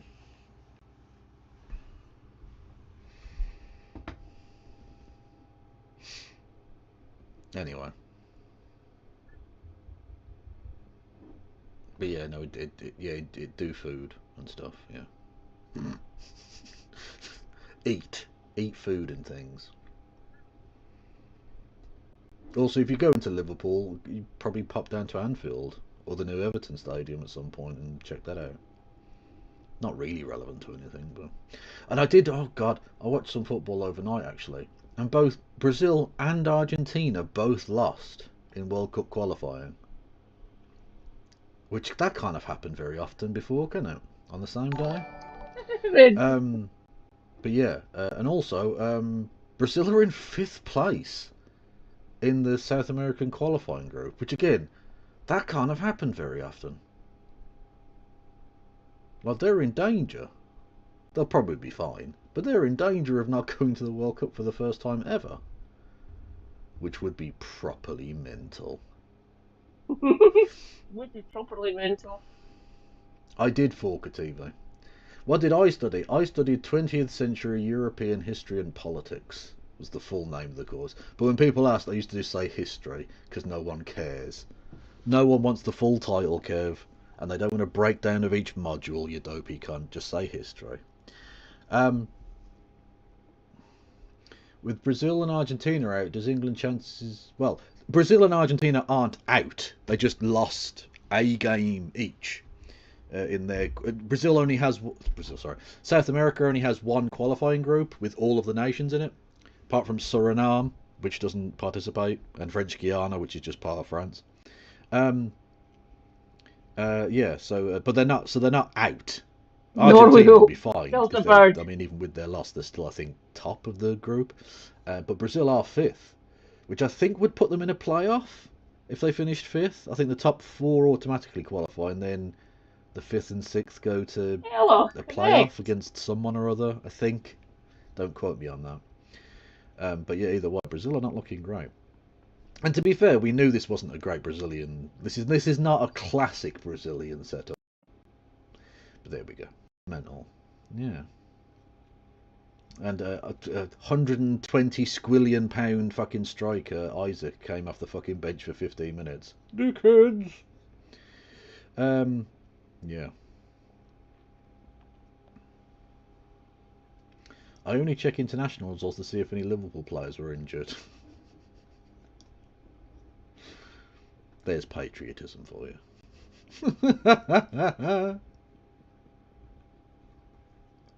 Anyway, let's not get into it. This is not the sports channel, Kev. Jesus Christ. Anyway, how are we all? Are we well? Are we good? Are we settling in? Because boy howdy have we got some nonsense today. I wonder how many American Club World before Cup sites will country. be Nah, ready. fuck that noise. We'll send Big Zebra, etc. Actually, depends what mood I'm in. Certainly, like, the qualifiers are a bit weird.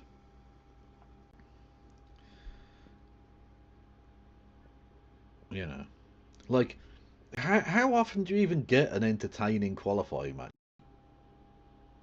Because the breakup of Yugoslavia and the former Soviet Union means there are now, instead of 2 strong footballing nations, there are now 24 shit nations. And like 1 or 2 decent ones. Croatia have come through it nicely, they're fine. And fucking and neither Armenia. Instead of having like, I mean, to make like some light of these people's countries or whatever, it's just footballing wise they're not very strong, right? And they've added in country. Well, it's not even a country. Gibraltar.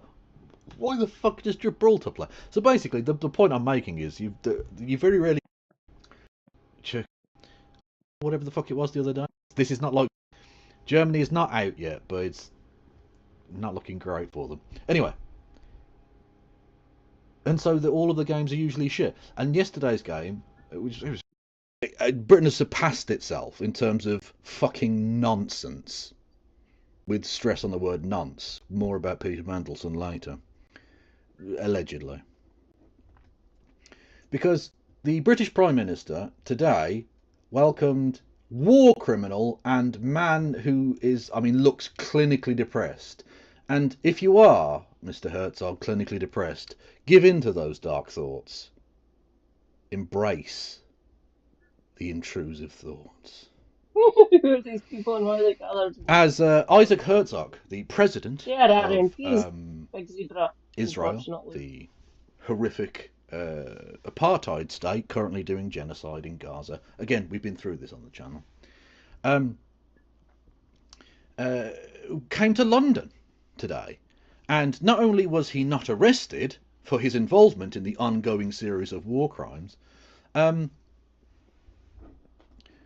only was he not arrested, he was welcomed with open arms by our Prime Minister, Sir Keir of Starmer. There he is, look at him. Look, these two, honestly, like, the banality of evil is not meant to be so literal, lads. Because never have 2 more banal, dry, maidenless motherfuckers been so evil together at one point. Honestly, truly spectacular stuff. These images will go down in history as some of the most damning of any British politician ever. Fucking wankers. Anyway, so yeah, so that particular ghoul was welcomed with open arms in Downing Street, at the heart of the British establishment, and that was the day after they had bombed the sovereign nation of Qatar, supposedly an ally, and all the rest of it, and on the same day that they bombed Yemen, another sovereign country. But don't worry, if you were worried about Britain and where it stands on these things, the definitely not spineless ghoul Keir Starmer commented on this. He said, "I condemn Israel's strikes on Doha, which violate Qatar's sovereignty and risk further escalation across the region. The priority must be an immediate ceasefire, the release of the hostages, lol, and a huge surge of aid into Gaza. This is the only solution towards long-lasting peace." Now, his condemnation of their attacks on Doha would hold a little more weight if it weren't for the fact that literally British refueling planes were used to refuel the Israeli jet fighters that bombed Qatar. So British planes took off from British bases in, I think, the United Arab Emirates. I mentioned this earlier. refueled the Israeli planes and therefore actively assisted in the bombing of Qatar, of Doha, in which I believe something like a dozen supposedly innocent people have been killed. So, I mean, firstly, what is Israel doing with all that financial aid it's given by America? Because they don't have any refueling planes of their own, or any reconnaissance planes, clearly, because we're doing that as well. Are they doing anything themselves? I don't know. But either way, Keith, not only do you not condemn their actions, you were forewarned of them and ordered that British military personnel inculcate themselves, and by extension the British government, in this war crime. You are a war criminal, Keith. Both you and Isaac should get on one of those planes and fly to The Hague, where you should be tried for your war criminality.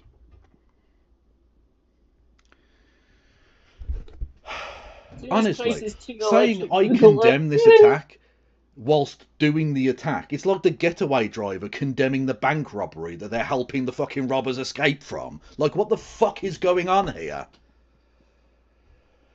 Jesus Christ. Oh, I mean, everything about this government is just lies.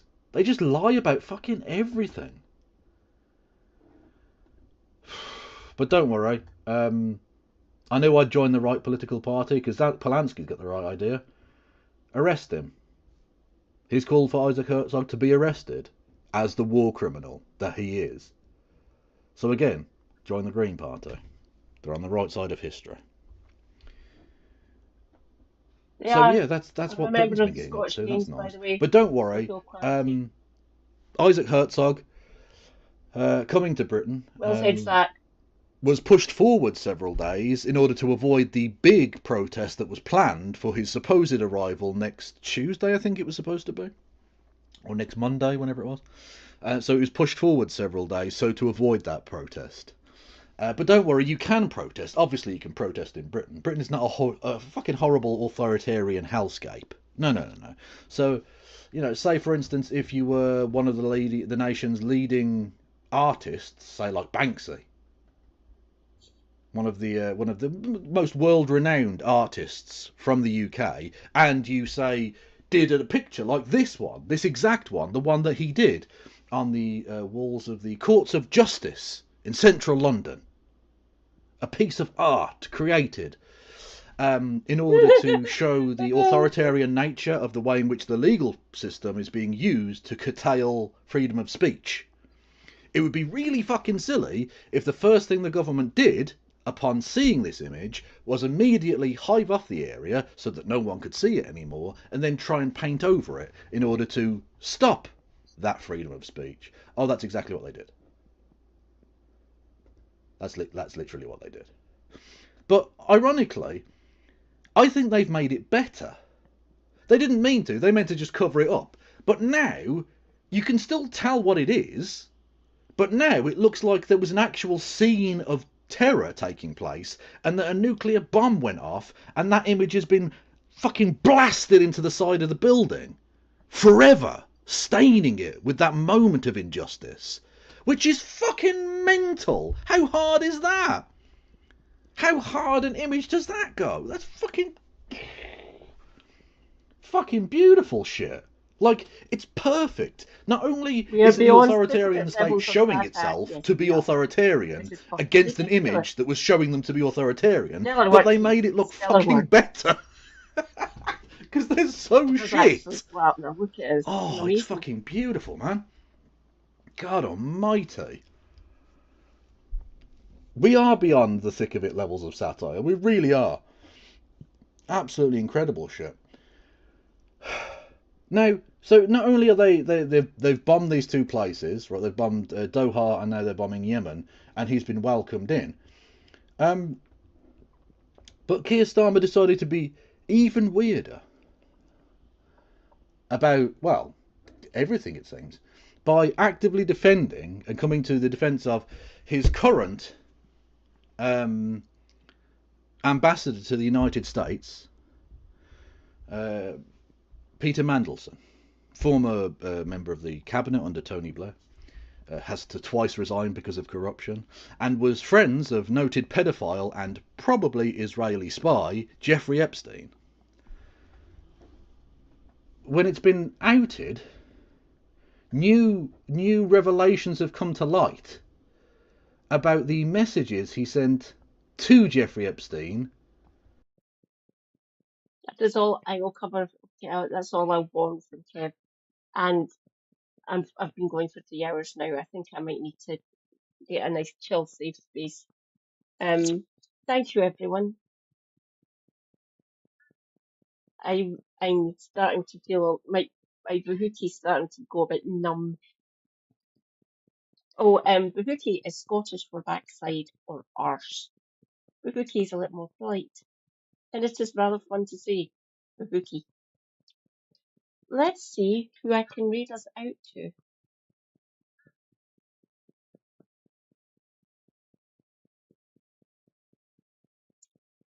I still haven't figured out how to read out on YouTube. I'll figure it out eventually, I promise. But let us see who is going live that we can go and say hello to. Oh, is it Cranky Pants? Is it Cranky Pants? It is. It is Cranky Pants.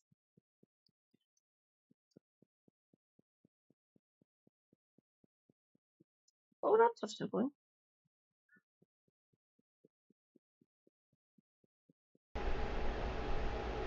Let's go and say hi to Shanna.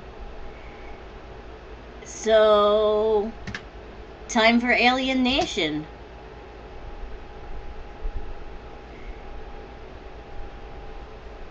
Two lovely viewers coming with We ready? We'll read now.